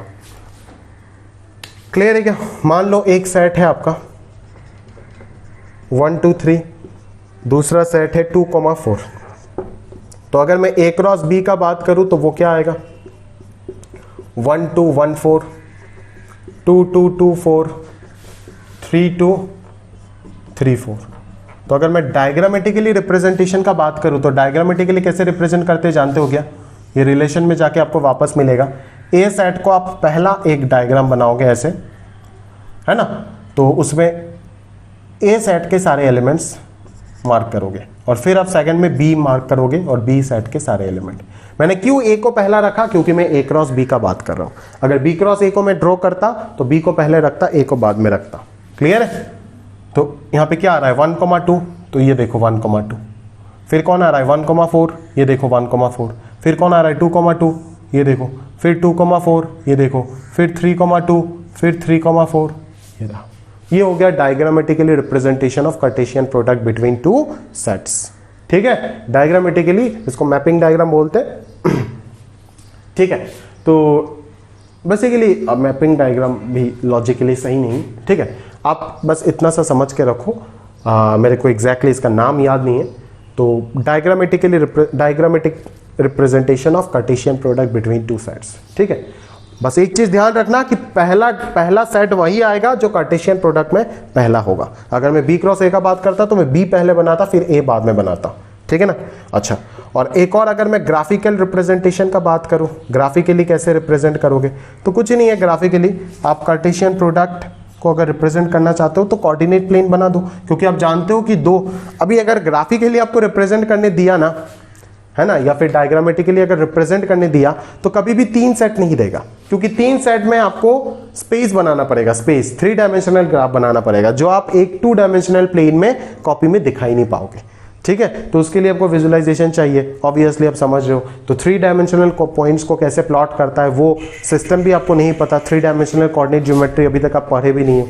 ठीक है, तो इसीलिए आपको अगर दिया जाएगा तो आपको 2 सेट का कार्टेशियन प्रोडक्ट ही दिया जाएगा जो आपका सिलेबस में है। 3 सेट 4 सेट वो सब आपको नहीं पूछा जाएगा। बात समझ में आ रहा है ना, क्योंकि उसके लिए तो हायर कार्टेशियन सिस्टम जो है वो ज़्यादा चाहिए, बड़ा चाहिए। 3D सिस्टम आप कैसे लाओगे, 2D प्लेन में अगर बना भी देते हो तो पॉइंट्स प्लॉट करके विजुअलाइज नहीं करा पाओगे। सिमिलरली इस डायग्राम में भी डायग्रामेटिकली तो अब बना सकते हो, उसमें कोई दिक्कत नहीं है। डायग्रामेटिकली एक और डायग्राम यहाँ पे जोड़ दोगे, फिर 1 2 3 फिर 1 2 4 और यहाँ पे एरो वगैरह लगा दोगे तो हो जाएगा, ठीक है। बट उसका भी कोई सिग्निफिकेंस बनता नहीं है। तो डायग्रामेटिक रिप्रेजेंटेशन और graphical representation of cartesian product between two sets का हम बात कर रहे हैं, ठीक है ना, याद रखना बिटवीन टू सेट्स। तो आगे अभी अगर मैं डायग्रामेटिक रिप्रेजेंटेशन का बात करूं तो यहाँ पे ए सेट में क्या क्या एलिमेंट्स है, 1 2 3। अब मेजरमेंट लेके ओरिजिन से आप बना देना 1 2 3। और बी सेट में कितना है 2 4। अच्छा 2 4 तो यहाँ पे 1 लगा देते, यहाँ पे 2 लगा देते, यहाँ पे 3 लगा देते, यूनिट सेम रखना मेजरमेंट, ठीक है। यहाँ पे 4 लगा देते, क्लियर है क्या। तो डायग्रामेटिकली रिप्रेजेंटेशन, ये ऑर्डर्ड पेयर एक पॉइंट को रिप्रेजेंट करता है ना, तो पॉइंट बना दो, इधर 1 आए इधर 2 गए तो ये 1,2 हो गया। फिर 1,4, यहाँ पे 1 आए यहाँ पे 4 गए 1,4। फिर ये 2,2, इधर 2 आया इधर 2 गया 2,2। फिर 2,4, इधर 2 आया इधर 4 गया 2,4। फिर 3,2 और फिर 3,4। तो ये 6 ऑर्डर्ड पेयर मतलब 6 पॉइंट रिप्रेजेंट करा दिया आपने, क्लियर। यही है graphical representation of cartesian product between two set. अगर बी क्रॉस ए का बात करता तो ऑब्वियसली इधर बी सेट के मेजरमेंट आप लेते, मतलब यहाँ पे आप 1 2 3 4 लेते और यहाँ पे 1 2 3 लेते, ठीक है। अगर बी क्रॉस ए का बात करता तो ऑब्वियसली मैं रेड पेन से, चलो एक और डायग्राम में बना के दिखा देता हूँ। अगर बी क्रॉस ए का बात करता तो मैं इधर क्या लेता 1 2 3 4 और इधर में लेता 1 2 3, ठीक है। तो मेरे पास क्या आ जाता बी क्रॉस ए में 2,1 आता पहले, है ना। फिर कौन आता 2,2 आता, फिर कौन आता 2,3 आता, फिर आता 4,1 4,2 4,3। अगर बी क्रॉस ए का डायग्रामेटिक ग्राफिकल रिप्रेजेंटेशन बोलो तो ये हो जाएगा, ए क्रॉस बी का ग्राफिकल रिप्रेजेंटेशन बोलो तो ये हो जाएगा, ठीक है। और बी क्रॉस ए का डायग्रामेटिक रिप्रेजेंटेशन बोलो तो जस्ट इसको उल्टा कर दो, ए को इधर लेके आ जाओ, बाकी सब कुछ सेम रहेगा, एरो को इंटरचेंज कर देना, क्लियर है क्या, समझ में आ रहा है ना, क्लियर है। चलो बना ही देता हूँ यार, फिर बोलोगे सर ने पढ़ाया नहीं, डर लगता है, ठीक है ना। तो ये 2 1 2 2 2 3 फिर 4 1 4 2 4 3, क्लियर है क्या, समझ में आया ना। तो बस ग्राफिकल रिप्रेजेंटेशन में क्या आएगा, ये सारे के सारे सेट के अंदर जितने भी एलिमेंट है वो एक एक ऑर्डर्ड पेयर है। और ऑर्डर्ड पेयर किसको रिप्रेजेंट करता है, आप जानते हो 2D कोऑर्डिनेट प्लेन का एक पॉइंट को रिप्रेजेंट करता है। बट ऑर्डर ट्रिपलेट आ गया तो वही 3D कोऑर्डिनेट प्लेन का एक पॉइंट हो जाएगा, जो हम बना नहीं सकते, इसीलिए हमारे सिलेबस में 2D तक रेस्ट्रिक्टेड है, क्लियर है, बात समझ आ गया। तो मेरे हिसाब से यार बेसिक कार्टेशियन प्रोडक्ट, इससे ज्यादा पढ़ाने का कुछ नहीं है, और इससे ज्यादा अगर मैं पढ़ाता हूं तो फालतू में आपका टाइम खराब करूंगा, क्लियर है क्या, समझ में आ रहा है। तो अभी हम नेक्स्ट टॉपिक देखते हैं, जो मेन पॉइंट है कि कार्टेशियन प्रोडक्ट के प्रॉपर्टीज क्या क्या होते हैं और उनको हम किस तरीके से प्रूफ कर सकते हैं। तो चलिए उस टॉपिक को समझते हैं। चलिए तो स्टार्ट करते हैं हमारा कार्टेशियन प्रोडक्ट का प्रॉपर्टीज को, है ना। कितने भी जितने भी वैरायटी ऑफ प्रॉपर्टीज है वो सारे के सारे हम देखते हैं। कार्टेशियन प्रोडक्ट और सेट के जितने भी ऑपरेशन था आपका, union, intersection, difference, subset, proper subset, वो सारे कहानी को लेकर के हम प्रॉपर्टीज स्टडी करने वाले हैं। यहाँ पे टोटल आप देख सकते हो, टोटल अच्छा ये 9th के बाद 10th होगा, टोटल 10 डिफरेंट प्रॉपर्टी है जो हम स्टडी करने वाले, ठीक है। यहाँ पे एक मिस हो गया था 6, वो मैंने इधर लिख दिया, अब नोट कर लेना प्रॉपर्ली, ठीक है। ध्यान से देखो, मैं एक एक चीज समझाते जाऊंगा आपको, है ना।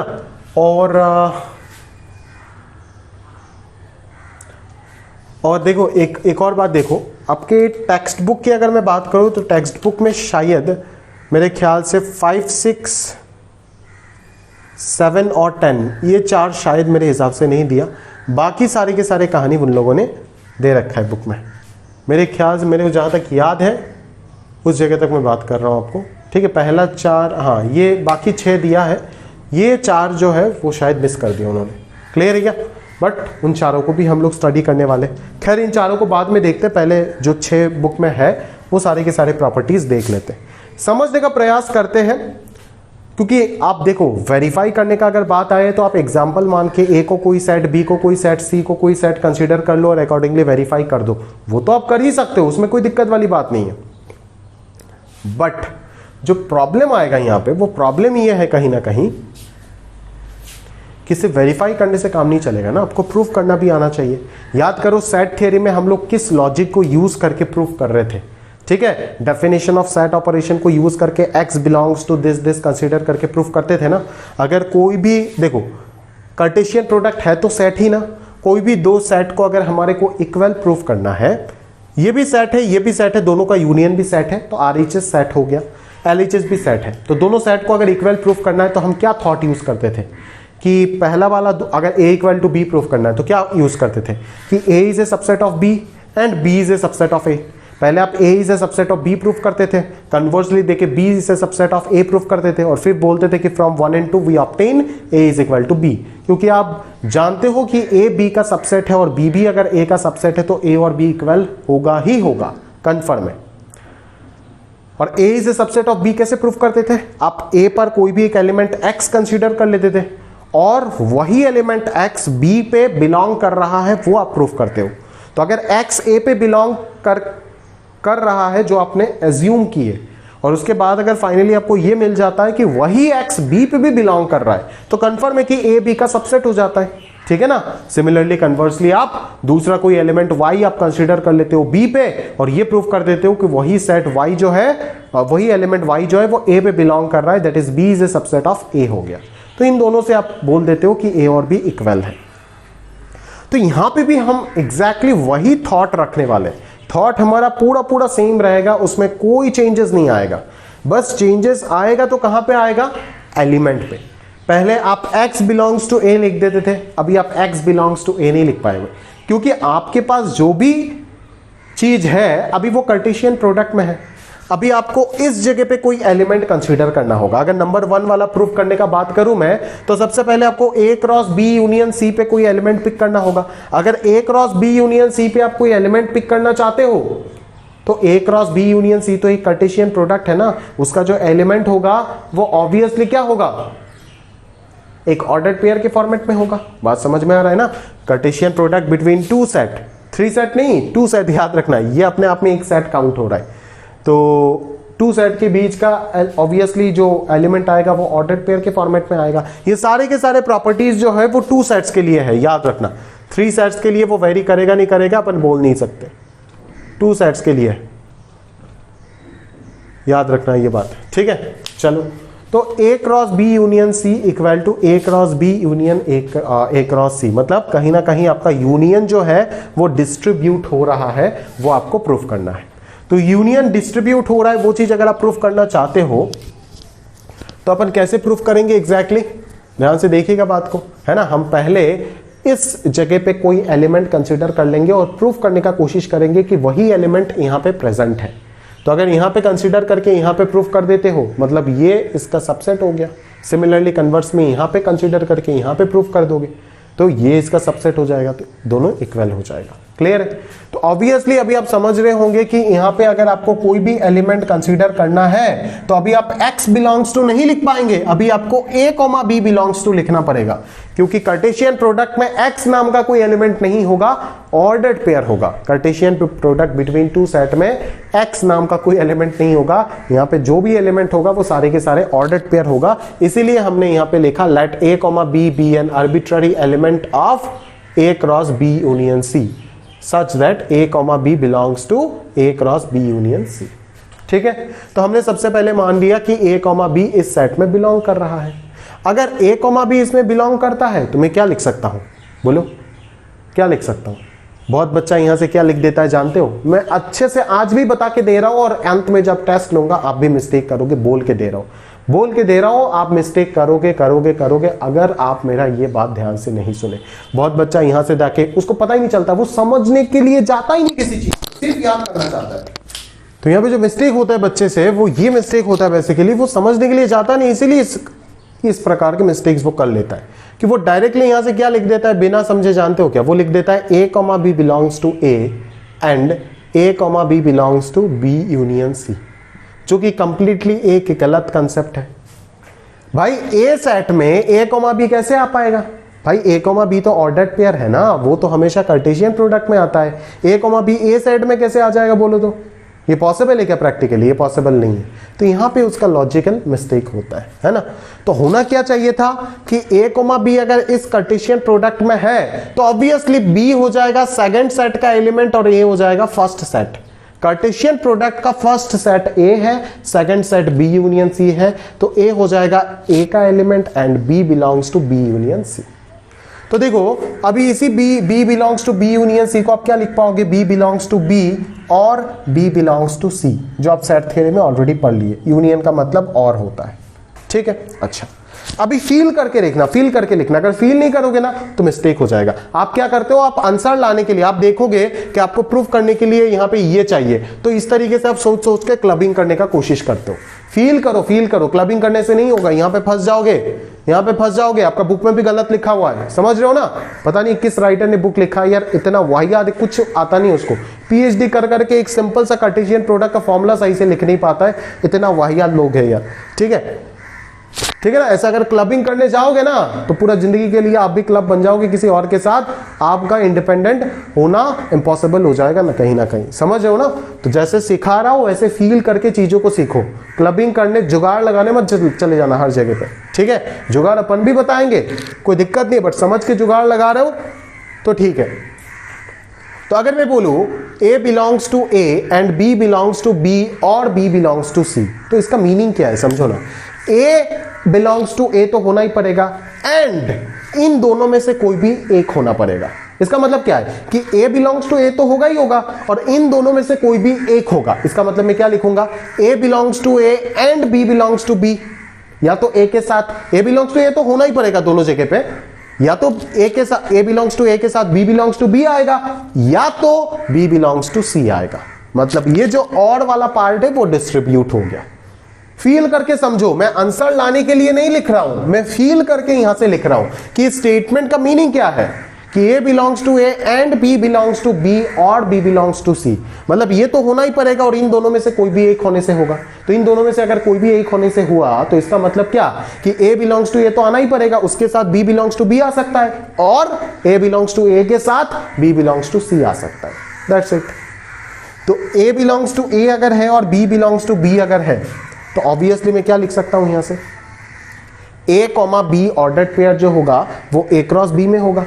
बात समझ में आया ना, क्योंकि A comma B belongs to A cross B अगर होता तो आप क्या लिखते, A belongs to A and B belongs to B तो लिखते हैं ना। तो इसका मतलब तो यही है ना, इन दोनों का मतलब तो एक दूसरे को इंप्लाई कर रहा है ना वो। अगर मैं ये लिखता हूं तो भी आप लिखोगे A belongs to A and B belongs to B, और अगर A belongs to A and B belongs to B होता है तो भी आप बोल पाओगे A comma B belongs to A cross B। ये कहां से आया, ये by definition of cartesian product से आया। बात समझ में आ रहा है, by definition of cartesian product से आया। बात समझ में आ रहा है दोस्त, क्लियर है। तो वही चीज आप यहां पे लिख रहे हो, क्लियर है क्या, वही चीज आप यहां पे लिख रहे हो। चलो और दे करके A comma B belongs to A cross C हो गया। बात समझ में आया ना। अभी अगर मैं बोलूं कि A कॉमा B तो मेरे पास एक एलिमेंट है, मान लो X बिलोंग्स टू P और X बिलोंग्स टू Q, तो आप क्या लिखते हो, X belongs to P union Q लिखते हो इस और को हटा के। वही यहाँ पे P का काम कर रहा है A क्रॉस B और Q का काम कर रहा है A क्रॉस C, वही चीज आ गया, ठीक है ना। तो आपने A कॉमा B कंसिडर किए थे यहाँ पे और आपको फाइनली A कॉमा B मिल गया यहाँ पे। मतलब क्या कि ये इसका क्या हो गया, सबसेट हो गया, ठीक है। कन्वर्सली जाओ और दूसरा एलिमेंट कंसीडर करो।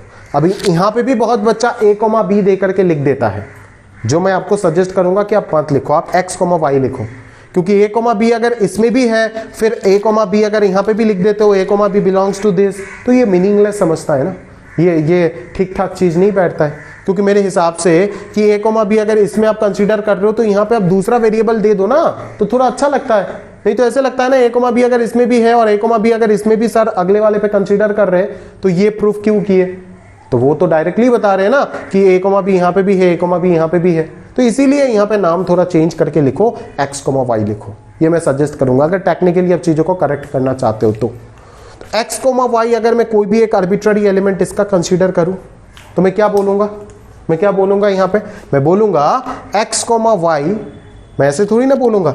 यहां से क्या लिख देता है बहुत बच्चा जानते हो, बच्चा लोग ये लिख देता है X belongs to A cross B and Y और Y belongs to A cross C। अरे भाई ये पॉसिबल है क्या, X जैसा कोई एलिमेंट कार्टेशियन प्रोडक्ट में बिलोंग कर सकता है, नहीं।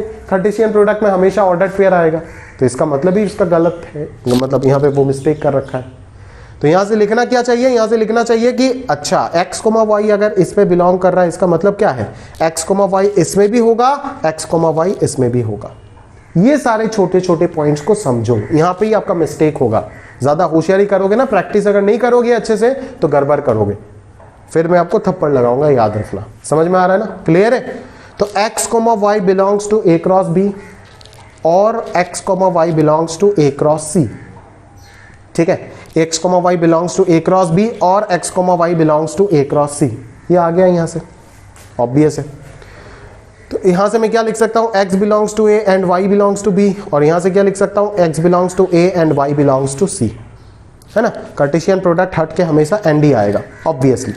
तो इस लाइन को वापस फील करो, यहां पे क्या बोल रहा है, x a पे बिलोंग करेगा, y b पे बिलोंग करेगा, या तो x a पे बिलोंग करेगा, y c पे बिलोंग करेगा। इसका मतलब ही क्या है कि x को तो a पे बिलोंग करना ही पड़ेगा, और y या तो b पे बिलोंग करने से भी होगा या तो c पे बिलोंग करने से भी होगा। क्लियर है ना, यही तो है ना इसका फीलिंग, फील करने का कोशिश करो। तो इसका मीनिंग क्या है, y बिलोंग्स टू b और हटके क्या आएगा, यूनियन आएगा, that is b union c। समझो मेरी बात। तो x belongs to a and y belongs to b union c अगर हो गया, तो यहां से मैं क्या बता सकता हूं कि x, y जो ऑर्डर्ड पेयर होगा वो कहां पे होगा, a cross b union c पे होगा। ठीक है ना, क्योंकि x फर्स्ट सेट में, y सेकंड सेट में, तो x, y इन दोनों का कार्टेशियन प्रोडक्ट में होगा। तो आ गया, आपने x, y यहां पे कंसीडर किए थे, x, y यहां पे मिल गया, तो ये इसका सबसेट हो गया। तो अगर ये p q का सबसेट है, q p का सबसेट है, तो फ्रॉम 1 and 2 वी ऑब्टेन क्या, p और q एग्जैक्टली इक्वल होगा। बात समझ में आ रहा है ना। बेसिक लॉजिक जो है पूरा पूरा एग्जैक्टली सेट थ्योरी का लॉजिक ही यूज हो रहा है, सब कुछ सेम है, बट जो यहाँ पे मेन पॉइंट है, की पॉइंट, उसको समझने का प्रयास करना। सबसे मिस्टेक वाला स्टेप जो बच्चे लोगों का होता है वो ये होता है, क्योंकि वो लोग समझने का प्रयास ही नहीं करते ना किसी चीज को। अगर कार्टेशियन प्रोडक्ट ऑर्डर्ड पेयर का थोड़ा सा भी समझ है तो भी वो बच्चा बोल देगा कि ये स्टेटमेंट तो पूरा पूरा गलत है, क्योंकि a, b कभी किसी सेट में हो सकता है क्या, a, b हमेशा कार्टेशियन प्रोडक्ट में होता है ना। और यहाँ पे x का भी कोई कार्टेशियन प्रोडक्ट में हो सकता है क्या, x हमेशा एक सिंगल सेट में होगा, कार्टेशियन प्रोडक्ट में ऑर्डर्ड पेयर आना चाहिए था। ठीक है, तो मिस्टेक अगर आप चीजों को समझते हो तो मिस्टेक देख के ही पकड़ लोगे। ठीक है, आपका होगा ही नहीं, अब जब लिखने जाओगे तभी क्लिक हो जाएगा आपको। समझ में आ रहा है ना। बट अगर प्रॉपरली बिना समझे गधे की तरह आप रटते रहोगे चीजों को तो आपसे नहीं होने वाला, ये सब आपके लिए नहीं है, बेकार में आप यहाँ पे मेहनत मत करो। क्लियर है, आप वही चेक करो जो आप रट फट के काम चला सकते हो। ठीक है, समझ में आ रहा है ना। ठीक है, स्कूल में थोड़ी ना ये सब आपको पढ़ाएगा, नहीं पढ़ाएगा इसमें, स्कूल में तो उड़ा देगा ना, ये सब बोल अच्छा ये सब है, ऐसे ऐसे होता है, ऐसे ऐसे होता है। पूछेगा ना मास्टर को कि यहाँ पे x, y क्यों नहीं मान रहे हो, a, b क्यों मान रहे हो। अगर a, b मान रहे हो इसका मतलब तो आप ये दिखाते हो कि a, b इसमें बिलोंग कर रहा है। तो एक बार आप a, b इसमें बिलोंग कर रहे हो, एक बार a, b इसमें बिलोंग कर रहे हो, इसका मतलब तो दोनों इक्वली आप मान रहे हो। प्रूफ क्यों कर रहे हो तब तो। ये एक टेक्निकल पॉइंट है, पूछिए, फिर ये टेक्निकल पॉइंट पूछिए, देखिए फिर क्या होता है। समझ में आ रहा है ना, ये पूछिए ना। फर्स्ट जवाब आपको क्या मिलेगा जानते हो, फिर अगर सोच के बोला तो बोला, नहीं तो फर्स्ट जवाब मेरे को पता है आपको यही मिलेगा, अरे ये ऐसे ही होता है। समझ आ रहा है ना, ये ऐसे ही होता है। क्यों होता है भाई, बाप का राज चल रहा है क्या, ऐसे ही होता है। ठीक है, तो समझने का प्रयास करो। आप लोग का आदत खराब करता है आपका स्कूल में, सोचने का कैपेबिलिटी पूरा पूरा खत्म करता है आपका। ठीक है, अगर सोचना नहीं है तो आप मेरे से मत पढ़ो, और ना ही मेरा वीडियोस देखो, आप मत देखो, आप नहीं समझोगे। ऑर्डिनरी बच्चा नहीं समझ पाएगा, जिसको समझने में इंटरेस्ट नहीं है, जो चीज़ों को मैकेनिकली करना चाहता है, डीप में नहीं जाना चाहता है, वो इस चैनल में आके कोई फायदा है ही नहीं उसका। वो क्या करेगा इस चैनल में, उसके लिए नहीं बनाई ये चैनल, उसके लिए बाकी फलाने चैनल बनाए, हे गाइस व्हाट्सअप ये वो फलाने का बात करेगा और चीज़ों को उसी प्रकार से समझाएगा कि अच्छा देखो ये ऐसे ही होता है। भाई क्यों होता है, तुमने बनाया क्या, ऐसे ही होता है, लॉजिक बताओ इसके पीछे। ठीक है, तो लॉजिक से पढ़ना है तो यहाँ पे आओ, अदरवाइज यहाँ पे टाइम वेस्ट मत करो, देख के कुछ समझ नहीं पाओगे। ठीक है, आपके सर के ऊपर से जाएगा सब कुछ। अगर डील से समझना चाहते हो मेरे साथ तो एक एक चीज को समझो, नहीं तो कैसे समझ पाओगे आप मेरे बात बोलो तो।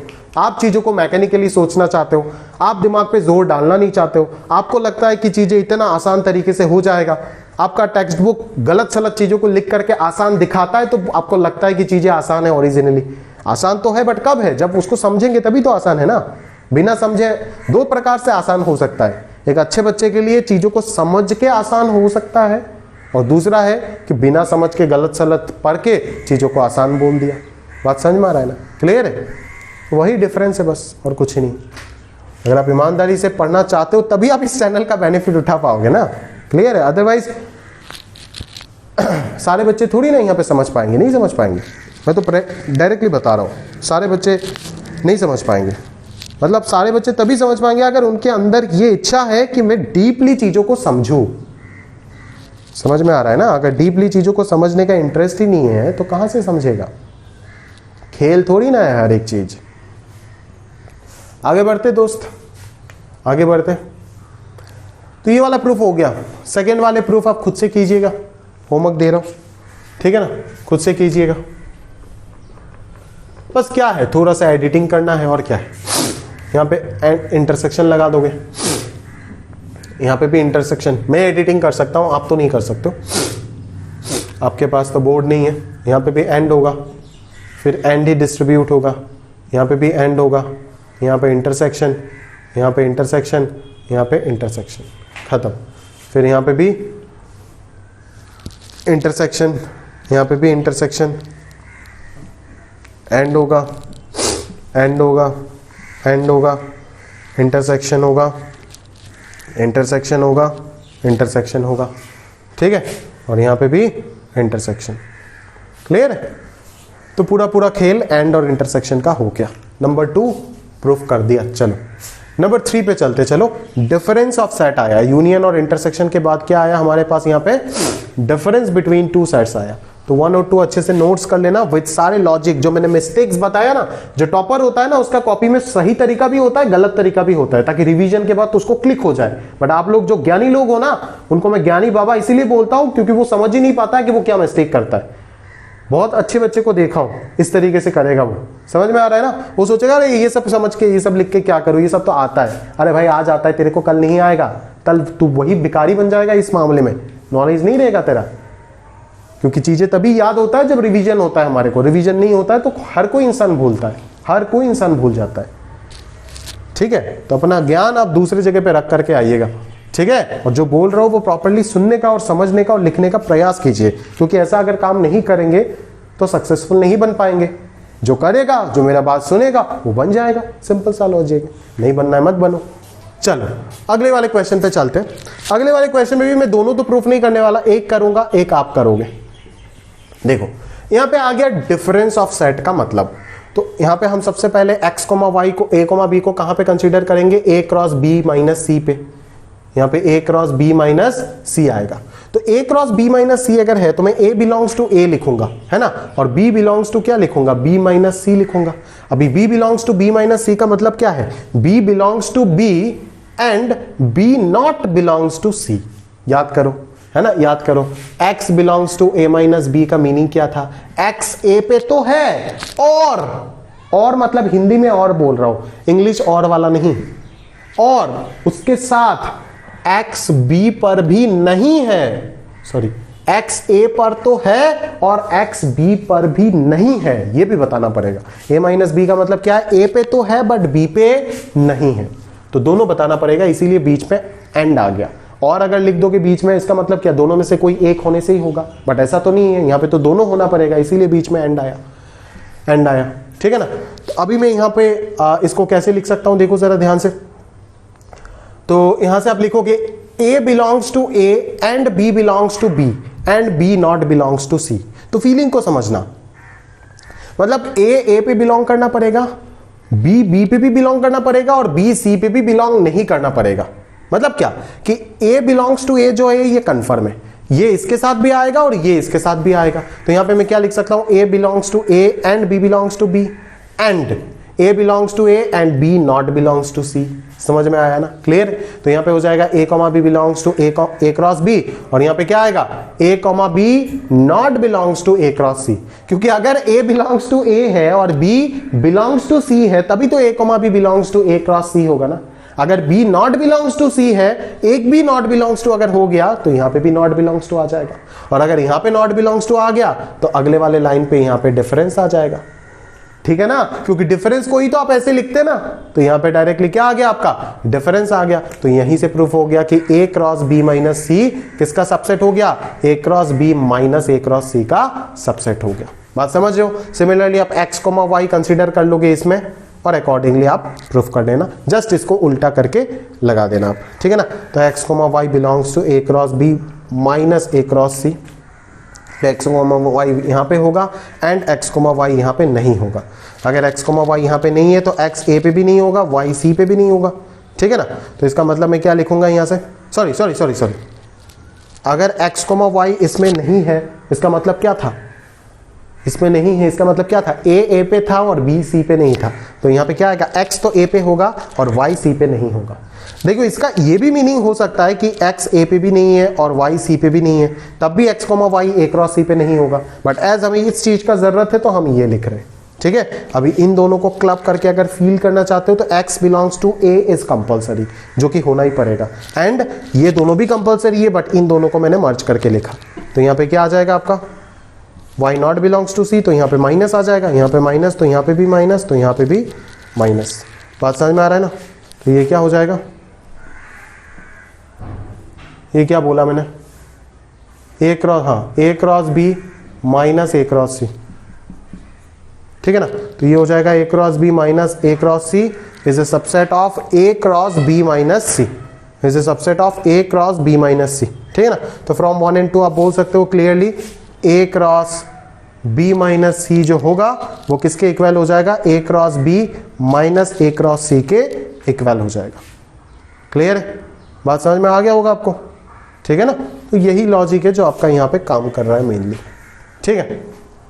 चलो आगे बढ़ते चीज़ों को और आगे लेके चलते हैं, ठीक है ना।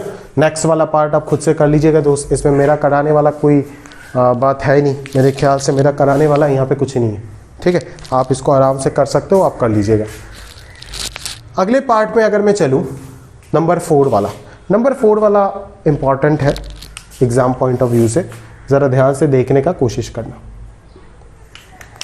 नंबर 4 वाले को मैं क्या बोल सकता हूँ, ज़रा ध्यान से देखो कि a और b दो नॉन एम्प्टी सेट है, तो आपको प्रूफ करना है a क्रॉस b और b क्रॉस a इक्वल है, implies and implied a is equal to b। बात समझ रहे हो, चलो। तो अगर मैं बात करूं, जरा ध्यान से समझना बात को, ठीक है। सबसे पहले मेरे को इम्प्लाइज एंड इम्प्लाइड मतलब क्या, दोनों को प्रूफ करना होगा, ठीक है। एक बार आपको ये कंसीडर करके ये प्रूफ करना होगा और एक बार ये कंसीडर करके ये प्रूफ करना होगा, ठीक है। तो स्टार्टिंग में हम कंसीडर करते हैं सबसे पहले, है ना। अगर आपको ये कंसीडर करके ये प्रूफ करना है तो सबसे पहले आपको क्या लिखना पड़ेगा, ऊपर यहाँ पे ऊपर क्या लिखना पड़ेगा, ऊपर क्या लिखना पड़ेगा, लिख लेते हैं पहले, ठीक है। फिर हम आगे का बात करेंगे। क्या लिखना पड़ेगा, late a and b be any two non-empty sets, any two non-empty set, a and b be any two non-empty sets such that a cross b is equal to b cross a, such that a cross b is equal to b cross a। ये आपने assume किए, assume करके आपको proof किया करना है x belongs to a is equal to b proof करना है। तो अभी देख, a is equal to b अगर आपको प्रूफ करना है तो आप क्या करना चाहोगे, x बिलोंग्स टू a मानोगे और x belongs to b proof करोगे। अभी तो ऑर्डर्ड पेयर थोड़ी ना कंसीडर करोगे, ठीक है ना। ऑर्डर्ड पेयर तो अभी कंसीडर करने का जरूरत नहीं है ना। अभी तो आपको a is a subset of b और b is a subset of a पकड़ने से ही हो जाएगा, ये प्रूफ हो जाएगा। ये आपने एज्यूम किए और ये आपको प्रूफ करना है। तो चलिए मैं इसको थोड़ा इरेज कर देता हूं, इसको थोड़ा इरेज कर देता हूं, तो आराम से ये प्रूफ हो जाएगा, ठीक है। जरा ध्यान से देखो, हाँ यहाँ पे कंसीडरिंग लिख लो और फिर नीचे आप लेट लिख देना। तो अभी क्या लिखोगे, let x belongs to a, है ना, x belongs to a। x belongs to a अगर है तो उसके अगले लाइन पे मैं यहां से क्या लिख सकता हूं, जानते हो क्या, कि x, y belongs to a cross b for all y belongs to b। ध्यान से समझो, अगर मैंने x belongs to a consider कर लिया तो एक और एलिमेंट मैंने y लेकर के आ गया पिक्चर में जो b सेट में बिलोंग कर रहा है। तो मैंने यहां पे डायरेक्टली क्या लिख दिया, x अगर a पे बिलोंग कर रहा है तो x, y a cross b पे बिलोंग करेगा ना। For all y belongs to b, जहां पे y b पे बिलोंग कर रहा है। समझ में आया ना? x अगर a पे बिलोंग कर रहा है तो obviously x, y a cross b पे बिलोंग करेगा for all y belongs to b। और एज आप ऊपर कंसीडर करके आए हो कि a क्रॉस b और b क्रॉस a आपका सेम है, तो आप लिख सकते हो यहाँ पे a क्रॉस b के जगह पे b क्रॉस a। तो अभी इस डेफिनेशन से क्या पता चल रहा है? इस डेफिनेशन से ये पता चल रहा है कि y a पे बिलोंग कर रहा है। हो सकता है y b का भी एलिमेंट है और a का भी एलिमेंट है, y is a common element of a and b। But ये मेरा इंपॉर्टेंट पार्ट नहीं है। जो इंपॉर्टेंट पार्ट मेरे को सीखने को मिला कि x, y अगर b क्रॉस a पे बिलोंग करता है तो ऑब्वियसली मैं यहां से बता सकता हूं ना कि x जो होगा वो b पे बिलोंग करेगा। क्लियरली बता सकते हैं कि अगर x, y b cross a में बिलोंग करता है तो x जो है वो तो b पे बिलोंग करेगा ही ना भाई, उसमें क्या शक वाली बात? वो तो कोई दिक्कत नहीं होना चाहिए, x डायरेक्टली b पे बिलोंग करेगा। पूरा पूरा करेक्ट है ये 100%। समझ में आया ना? क्योंकि एक ऑर्डर्ड पेयर अगर एक कार्टेशियन प्रोडक्ट में है तो फर्स्ट एलिमेंट तो फर्स्ट सेट में ही बिलोंग करना पड़ेगा ना, यही तो डेफिनेशन था कार्टेशियन प्रोडक्ट का। तो यहां से आपको क्या मिल गया? x a पे कंसीडर किए थे और x आपको b पे मिल गया, that is a is a subset of b। बात समझ में आया? कन्वर्सली आप क्या करोगे? x ही मानोगे क्या? नहीं, y मानोगे। किसमें? b पे। अगर y बिलोंग्स टू b होता है तो अभी आप क्या लिखोगे? y, x? नहीं नहीं, क्या लिखोगे? x, y belongs to a cross b। For all y तो b पे था ही, तो क्या लगाना पड़ेगा? For all x belongs to a। और अभी a क्रॉस b किसके इक्वल दिया हुआ है आपको? b क्रॉस a के इक्वल दिया हुआ है, तो वो लिख दीजिए since a cross b is equal to b cross a। तो यहां से क्या पता चलता है कि x b पे होगा, x b पे होगा, दैट इज x a और b का कॉमन एलिमेंट होगा। बट ये मेरा काम का नहीं है, मेरा काम क्या है कि अगर x, y b cross a में है तो y किसका होगा? a का होगा। तो y b पे कंसीडर किए थे और y प्रूफ हो गया a का, therefore b is a subset of a। ठीक है, तो इसको 1 मान लो, इसको 2 मान लो, तो आप क्या लिख सकते हो? फ्रॉम 1 and 2 वी हैव, या फिर we obtain a is equal to b। Again आपको क्या कंसीडर करना है? ये वाला कंसीडर करना है और करके ये प्रूफ करना है। तो इसमें तो कुछ भी नहीं है, तो डायरेक्टली प्रूफ हो जाएगा। Considering any two sets, but लिखना पड़ेगा considering any two sets a and b such that a is equal to b। अगर a is equal to b होता है तो a क्रॉस b किसके इक्वल हो जाएगा? a क्रॉस a के इक्वल हो जाएगा। और b क्रॉस a भी किसके इक्वल होगा? a क्रॉस a के इक्वल हो जाएगा। a का वैल्यू b का वैल्यू यहाँ पे a रख दो और यहाँ पे b का वैल्यू a रख दो, since a is equal to b। वही चीज यूज हो रहा है। तो इन दोनों से आप क्या बोल सकते हो? क्लियरली पता चल रहा है कि a क्रॉस b और b क्रॉस a क्या हो जाएगा? सेम हो जाएगा। हैंस आप क्या कंक्लूड कर सकते हो कि a cross b is equal to b cross a अगर है तो ये इंप्लाई करेगा a इक्वल टू b को, और अगर a इक्वल टू b है तो वो इंप्लाई करेगा a cross b is equal to b cross a को। Hence proved. समझ में आया?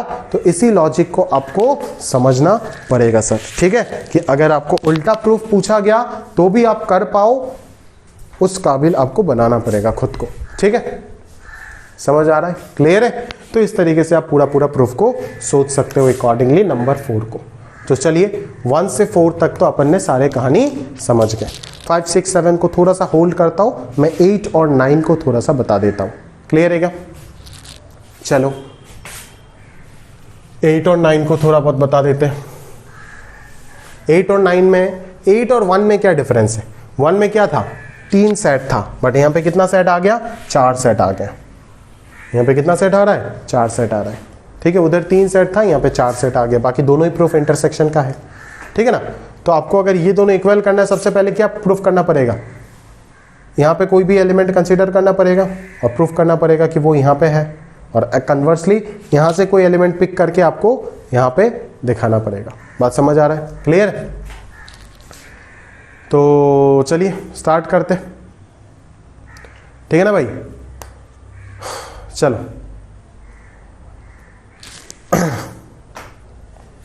देखो, अभी एक चीज का अगर मैं बात करूं कि a क्रॉस b में जो एलिमेंट होगा वो किस तरीके से होगा?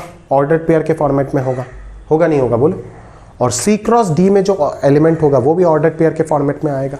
तो इन दोनों का इंटरसेक्शन होके जो सेट बनेगा, उस सेट में जो भी एलिमेंट आएगा वो भी तो ऑर्डर्ड पेयर के फॉर्मेट में ही आएगा ना। तो ऑब्वियसली जो भी एलिमेंट आप कंसीडर करोगे इस सेट में वो ऑर्डर्ड पेयर के फॉर्मेट में ही आएगा। क्लियर है क्या? तो आप क्या लिखोगे, लेट वही आपका a कॉमा बी एनी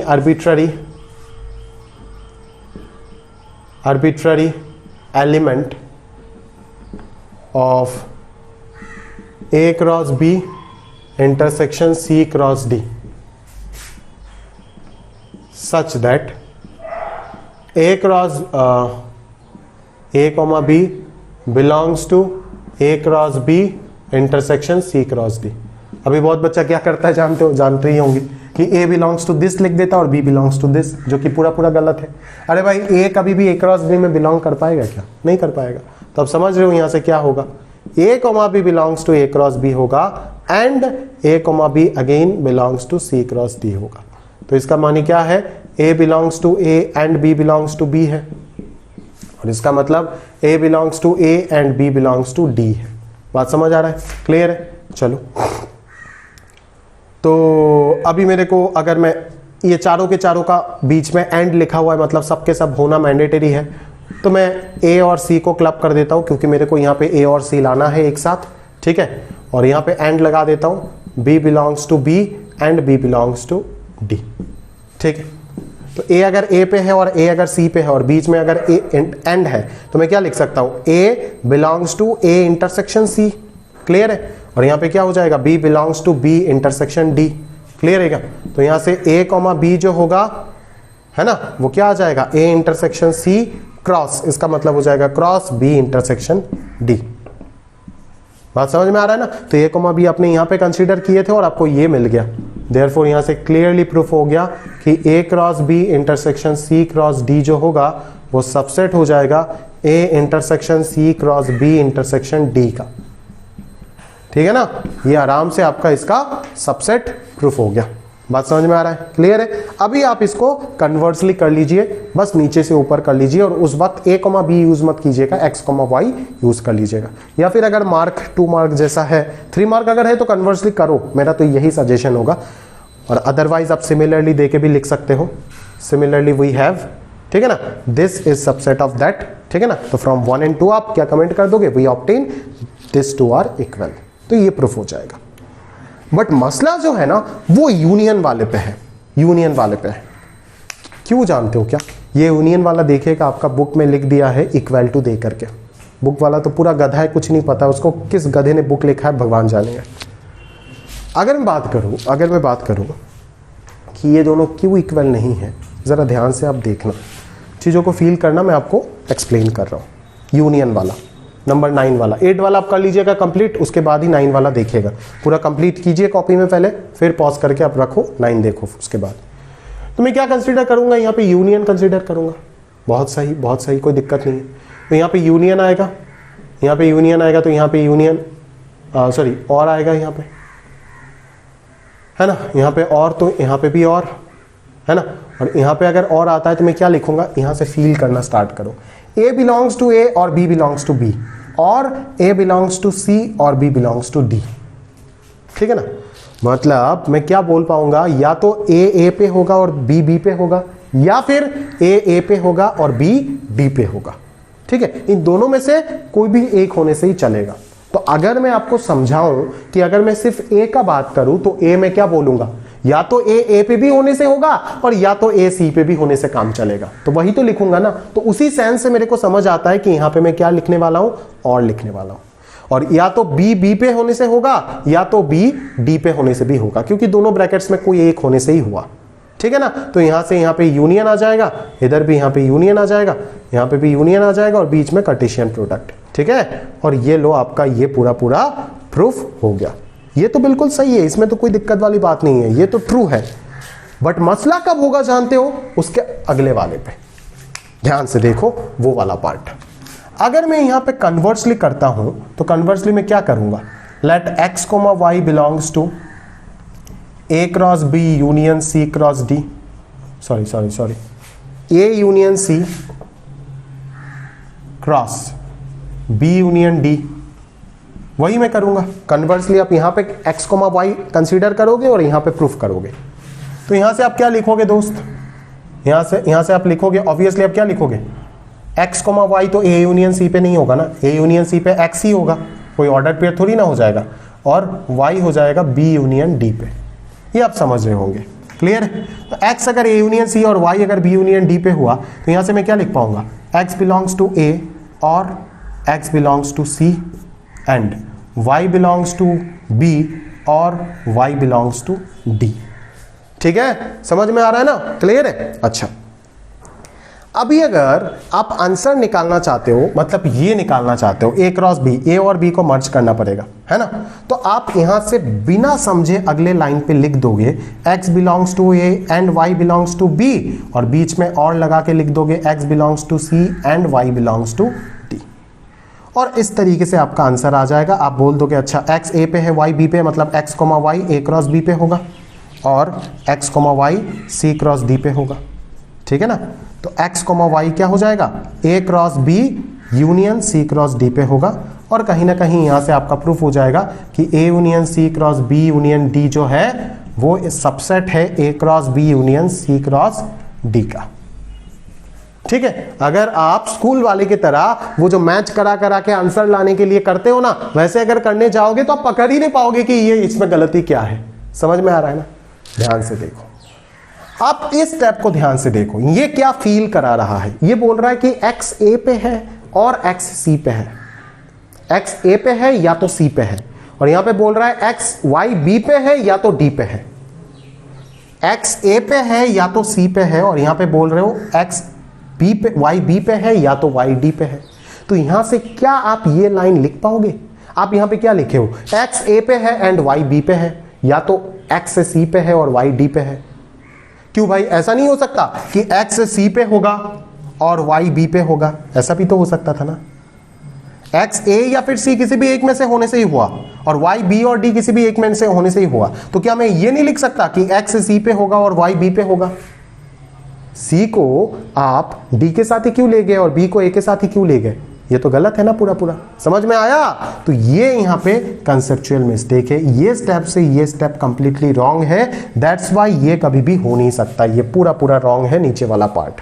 इसीलिए ये तो इसका सबसेट हो जाता है, बट कन्वर्स ट्रू नहीं होता है, मतलब ये इसका सबसेट नहीं हो पाता है। दैट्स वाई ये दोनों केस कभी भी इक्वल नहीं होगा। यूनियन के केस में ये कभी भी इक्वल नहीं होगा, बट आपका गधा राइटर ये भी इक्वल लिख दिया बुक में। बात समझ आ रहा है? क्लियर है क्या? तो इस चीज को ध्यान से करेक्ट करके याद रखना, और क्या लॉजिक मैंने बताया वो अच्छे से याद रखना। चलो मैं एक आध एग्जांपल से भी आपको समझा देता हूं अगर आप नहीं मानते हो। चलो ए एक सेट में सिंपल एकदम छोटा सा एग्जांपल लूंगा। बी मान लिया 2, सी मान लिया 3 और डी मान लिया 4। ठीक है, तो अभी क्या होगा, A union E, A union सी क्या होगा बोलो? ए यूनियन सी हो जाएगा 1,3, बी यूनियन डी क्या होगा 2,4। तो दोनों का कार्टेशियन प्रोडक्ट निकालते हैं। इन दोनों का कार्टेशियन प्रोडक्ट क्या हो जाएगा, A union C cross B union D क्या आ जाएगा 1 2 1 4 3 2 3 4, ये आ जाएगा कार्टेशियन प्रोडक्ट। बिल्कुल सही, बहुत बढ़िया, कोई दिक्कत वाली बात नहीं। अच्छा जरा ये वाला भी निकालो ना एक बार, ए क्रॉस बी।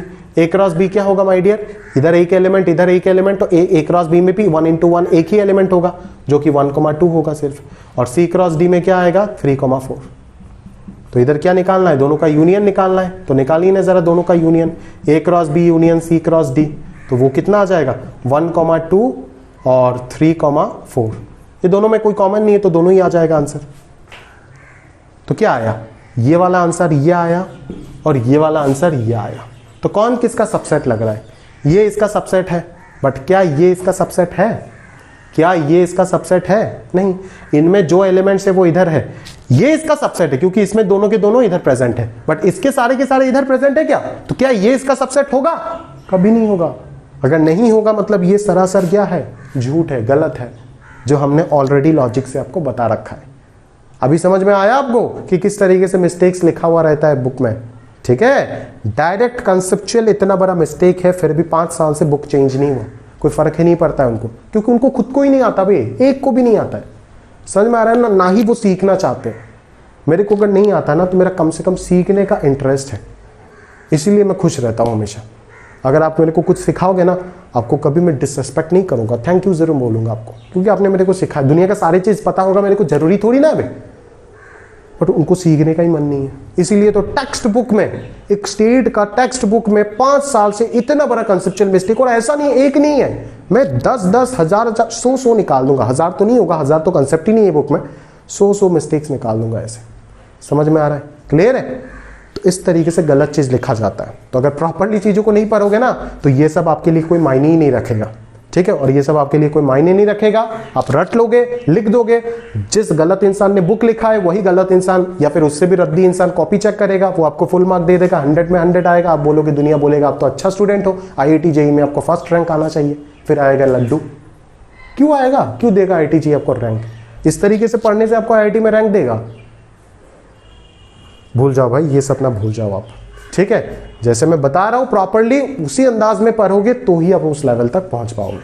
बात समझ में आ रहा है ना? क्लियर है? आप खुद सोच के देखो, अभी समझ में आ रहा है ना कि डिफरेंस बिटवीन JEE टॉपर्स और बोर्ड टॉपर्स क्या होता है, ठीक है? बोर्ड टॉपर्स बिना समझे इसको रट लेता है और JEE टॉपर्स बिना समझे एक लाइन भी नहीं लिखता है।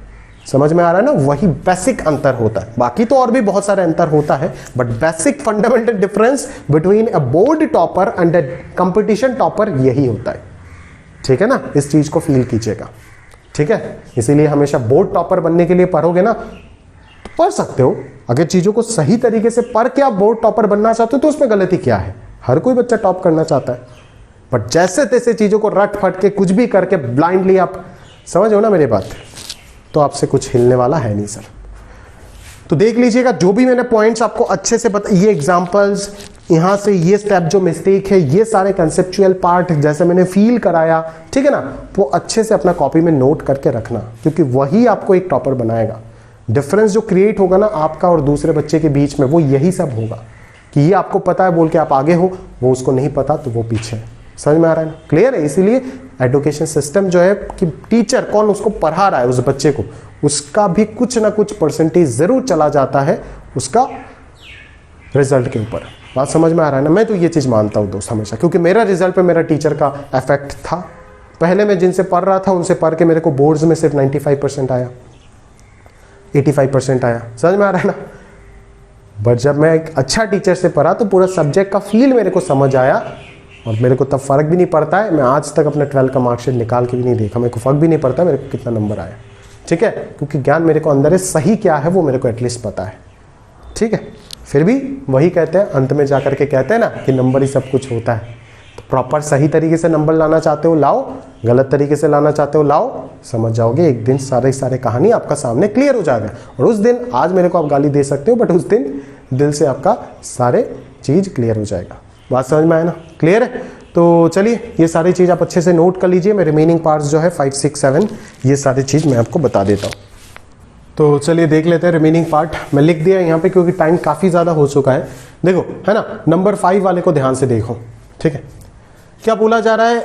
अगर A B का सबसेट है तो A क्रॉस A जो है वो इसका एक सबसेट होगा। मतलब यहाँ पे एक तरफ से प्रूफ करने बोल रहा है, इक्वालिटी नहीं है, नहीं तो दोनों तरफ से प्रूफ करना होता। दोनों तरफ से ट्रू भी नहीं है ये, इसीलिए एक तरफ से प्रूफ करने दिया है इसके तरह, ठीक है? तो क्या करोगे आप? सबसे पहले कार्टेशियन प्रोडक्ट है तो ऑब्वियसली ऑर्डर्ड पेयर उसमें आप बिलोंग कराओगे। Let A, B belongs to A cross A। तो अगर A, B belongs to A cross A तो A बिलोंग्स टू A होगा और B बिलोंग्स टू A होगा, ठीक है? तो उसी चीज को आप 2 बार भी लिख सकते हो। 2 बार क्यों लिख रहे हो आपको लॉजिक पता चल जाएगा, ठीक है ना? तो सेम चीज को आप 2 बार लिख सकते हो, ठीक है? A belongs to A and B belongs to A को 2 बार लिख दिए। अभी देखो A अगर B का सबसेट है, A अगर B का सबसेट है तो अगर कोई एलिमेंट A पे बिलोंग कर रहा है तो वो एलिमेंट B पे भी बिलोंग करेगा। तो मैं ऐसा लिख सकता हूं ना कि B बिलोंग्स टू A अगर है तो B बिलोंग्स टू B होगा, बिल्कुल सही। और मैं यहां पे भी ऐसा लिख सकता हूं कि A बिलोंग्स टू अगर A है तो यहां पे A बिलोंग्स टू B होगा, ठीक है ना? अगर कोई एलिमेंट A पे बिलोंग कर रहा है तो B पे बिलोंग करेगा क्योंकि A B का सबसेट है। तो यहां से क्या पता चल गया कि A, B belongs to A cross B और यहां से पता चल गया A, B belongs to B cross A, ठीक है? तो A, B अगर A क्रॉस B पे भी है, B क्रॉस A पे भी है तो A, B दोनों का इंटरसेक्शन में भी होगा। ये वाला एंड हट के कार्टेशियन प्रोडक्ट तो नहीं बनेगा, इंटरसेक्शन बनेगा। क्लियर है? तो A, B को आपने यहां पे कंसीडर किए थे, यहां पे मिल गया तो ये इसका सबसेट हो गया, ये इसका। क्लियर है? तो प्रूफ हो गया। तो ये A क्रॉस B और B क्रॉस A को लाने के लिए ही आप इस चीज को 2 बार यूज किए बस, ठीक है? इस फंडे को समझना। तो तो मैं 5 तो मैंने आपको कर दिया है ना, 6 मैं आपको होमवर्क दे रहा हूँ, 7 भी मैं आपको होमवर्क दूंगा। बहुत सारे मैंने होमवर्क दिया यहाँ पे, 1 2 3 4 और इधर भी 1 आध 2 पार्ट मैंने होमवर्क दिया।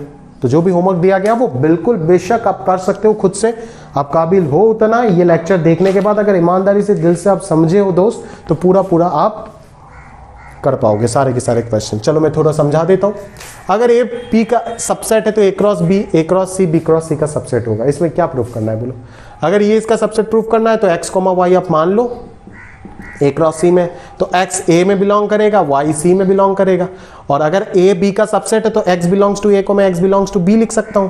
तो खत्म, अगले लाइन पे आ जाएगा X comma Y belongs to B cross C. तो ये इसका सबसेट हो गया, एक लाइन में प्रूफ हो गया, खत्म बात। नंबर 7 भी देखो कितना आसान है, ये इसका सबसेट प्रूफ करना है। मतलब क्या, x comma Y belongs to A cross C consider कर लो, तो x बिलोंग्स टू ए हो जाएगा और y बिलोंग्स टू सी। अभी अगर a b का सबसेट है तो x बिलोंग्स टू a से मैं x बिलोंग्स टू b लिख पाऊंगा, और अगर c d का सबसेट है तो y बिलोंग्स टू c से मैं y बिलोंग्स टू d लिख पाऊंगा। तो यहाँ से क्या पता चल गया कि x comma Y belongs to b cross d। तो x कॉमा वाई यहाँ पे कंसीडर किया था, यहाँ पे मिल गया, मतलब ये इसका सबसेट हो गया, खत्म, कर ही दिया। बट फिर भी अच्छे से लिख के आप कर लीजिएगा। नंबर 10 वाला देख लेते हैं। नंबर 10 वाला भी देखो यार, क्या है उसमें, कुछ भी नहीं है, ये दिया हुआ है, ये आपको प्रूफ करना है। अगर आपको ये प्रूफ करना है 4 वाले की तरह, a equal to B proof करना है एग्जैक्टली 4 वाले की तरह, तो आप यहाँ पे ये अगर प्रूफ करना है तो क्या कंसीडर करोगे? b belongs to capital B consider कर सकते हो। अगर b belongs to capital B है तो याद करो a कॉमा बी भी a क्रॉस b में प्रेजेंट होगा। 4 वाले पे समझाया था, for all a belongs to capital A। अभी a cross b a cross c के इक्वल दिया हुआ है, उधर b क्रॉस a के इक्वल दिया हुआ था, ठीक है ना। तो यहां से मैं ये भी बोल सकता हूं, तो a तो a पे बिलोंग कर ही रहा है तो b भी c पे बिलोंग करेगा। तो b बिलोंग्स टू b था, b बिलोंग्स टू c हो गया, मतलब b c का सबसेट होगा। कन्वर्सली c b का सबसेट हो जाएगा, ये आप प्रूफ कर देना। और from 1 and 2 we obtain b is equal to c, ठीक है। तो मेरे हिसाब से जितने भी कार्टेशियन प्रोडक्ट के प्रॉपर्टीज एग्जिस्ट करते हैं, मैं डीप में जाकर के बहुत अच्छे से आपको समझा दिया। कुछ बेसिक प्रूफ्स अगर आपको आता है तो आप सारे के सारे प्रूफ्स खुद ब खुद कर सकते हो। जैसे सबसे पहले नंबर 1 अगर आता है तो 2 अपना आप हो जाएगा। नंबर 3 का ये वाला पार्ट, 1 2 फिर 4 अगर आता है तो 10 अपना आप हो जाएगा, ठीक है ना। 5 6 7 तो ऐसे ही हो जाएगा, मान लो 5 को पकड़ लेते हैं, ठीक है। 8 अगर आपको आता है तो 9 अपना आप हो जाएगा। और 9 का ये वाला कंसेप्ट याद रखना, बस 1 2 3 4 5, ये 5 प्रूफ अगर आपको आता है तो बाकी रिमेनिंग 5 प्रूफ आप खुद से ही कर लोगे। और बस ये कंसेप्ट याद रखना। अगर इसको डिसप्रूफ करने बोलता है तो वो वाला एग्जांपल जो मैंने साइड में 1 2 3 4 देके किया था, उससे भी आप इसको डिसप्रूफ कर सकते हो। क्योंकि कोई चीज को गलत प्रूफ करने के लिए एक एग्जाम्पल देना सफिशियंट है जो उसको सेटिस्फाई नहीं कर रहा है। बट अगर वो सही प्रूफ करना है कि ट्रू फॉर ऑल, तब आपको प्रॉपर मैथमेटिकल लॉजिक को यूज करना होगा। क्लियर है क्या? तो मेरे ख्याल से मैंने कार्टेशियन प्रोडक्ट में जितने भी थ्योरी पोर्शन थे, एक एक चीज को डिटेल में बहुत टाइम लेकर के कवर कर लिया। उतना टाइम कोई नहीं लेगा भाई, ठीक है। मैं क्वेश्चन भी नहीं करा पाया कार्टेशियन प्रोडक्ट का आज की क्लास में। चलो उसमें ज़्यादा क्वेश्चंस है भी नहीं, थोड़ा बहुत ही क्वेश्चन है, ठीक है ना। तो अगला लेक्चर जो हमारा आएगा है ना, लेक्चर नंबर 2 है ना, रिलेशन का, उसमें हम लोग बेसिक डेफिनेशंस ऑफ, पहले तो कार्टेशियन प्रोडक्ट का क्वेश्चंस करेंगे, उसके बाद बेसिक डेफिनेशंस ऑफ रिलेशन जितने भी होते हैं, जितने भी टाइप्स होते हैं रिलेशन का, वो सारे, फिर रिप्रेजेंटेशन किस तरीके से कर सकते हैं रिलेशन को, वो सारे पार्ट देखने वाले हैं। और वो देख के रिलेशन का भी जो क्वेश्चंस वगैरह है वो भी अपन कर लेंगे। तो अगले क्लास में हम रिलेशन वगैरह ये पूरा खत्म कर लेंगे, बेसिक रिलेशन वाला पार्ट। और फिर लास्ट लेक्चर में हमारा टाइप्स ऑफ रिलेशन आएगा, दैट इज आपका इक्विवेलेंस रिलेशन का पूरा पार्ट आएगा, रिफ्लेक्सिव, सिमेट्रिक, ट्रांजिटिव, वो पूरा पार्ट आएगा। क्लियर है? वो बड़ा इंपॉर्टेंट पार्ट है। जे एडवांस में तो ये चैप्टर है नहीं बिल्कुल, रिलेशन, ठीक है ना। तो ये जे मेंस पे आता रहता है, और 11th का बोर्ड एग्जाम में है, और 10th का एडवांस में इस पे भी है ये बिल्कुल चैप्टर नंबर 1 पे। क्लियर है? तो मेरे ख्याल से मैं पूरा A to Z आपको कार्टेशियन प्रोडक्ट एक्सप्लेन कर दिया दोस्त, है ना। उससे ज़्यादा समय मैं आज के लेक्चर में नहीं ले पाऊंगा। कार्टेशियन प्रोडक्ट का थ्योरी A to Z मेरा कवर हो गया। बाकी जो भी क्वेश्चंस कराना है 4-5, वो मैं अगले लेक्चर में कराऊंगा। क्लियर है? तो आज के लेक्चर के बाद कुछ होमवर्क तो मैं नहीं दे पाया, ज़रूर अगले लेक्चर के बाद ज़रूर होमवर्क दूंगा। और अगले लेक्चर के बाद 1.2 1.3 दोनों एक साथ होमवर्क में जाएगा। और फिर आप अपना उसके बाद जो लेक्चर आएगा इक्विवेलेंस रिलेशन का, उसके बाद 1.4 कर सकते हो। क्लियर है? और अगर मेरे को 11 वाला कोई बच्चा देख रहा है तो आप अपना एनसीईआरटी बुक खोल के कर लीजिएगा। NCERT is more than sufficient for such topics Cartesian product के लिए, और उससे ज़्यादा आपको कहीं पे मिलेगा भी नहीं। मिलने से आर डी शर्मा वगैरह में मिल सकता है, सारे बुक्स में लिखता भी नहीं है क्योंकि ये बड़ा एलिमेंट्री पार्ट है। बट इस एलिमेंट्री के अंदर भी कितने मज़ेदार चीज़ें हैं वो तो पढ़ने से और पढ़ाने से ही पता चलता है। समझ में आया ना? लोग तो उड़ा उड़ा के चले जाते हैं। ये चीज़ मेरे को नहीं लगता, शायद ही पूरा यूट्यूब के दुनिया में कहीं पे भी आपको मिल जाएगा इसका एक्सपीरियंस। मिलेगा, इंडिविजुअली मिलेगा, पूरा टॉपिक में अगर ऐसा मिल जाता है मेरे को नहीं लगता। क्लियर है बोला? चलो खैर जो भी है, पढ़ने से भी अच्छी बात है, आपका ही फायदा। अगर मिलता है तो आपका ही फायदा, आप अच्छे से पढ़ पाओगे। अगर नहीं मिलता है तो यहाँ पे मिल गया तो एक जगह पे मिलने से ही हुआ यार, क्या दिक्कत है? समझ में आया ना? क्लियर है? तो इसी के साथ साथ मैं आज का लेक्चर यहीं पे समाप्त कर लूँ। हाँ कोई होमवर्क तो नहीं है आज के लेक्चर के बाद। होमवर्क बस इतना सा ही है कि जो भी मैंने क्लास नोट्स में होमवर्क दे रखा है उसको आप प्रॉपर्ली कर लीजिएगा, नोट्स प्रॉपर्ली बना लीजिएगा, और जो भी डाउट्स है अकॉर्डिंगली जूम ऑफलाइन या फिर कमेंट्स में कमेंट करके आप पूछ लीजिएगा कमेंट सेक्शन में। क्लियर है? तो प्रॉपर्ली समझ के, डीपली एक एक चीज़ों को समझ के नोट करना, और स्टेप बाय स्टेप पूरा क्रिस्टल क्लियर जब तक नहीं हो जाता है तब तक सोचते रहना। और अगर कोई डाउट आता है तो मेरे साथ ज़रूर शेयर कीजिएगा। तो चलिए आज के लिए यहाँ तक समाप्त करते हैं हम लोग। अलविदा, मिलेंगे अगले लेक्चर में।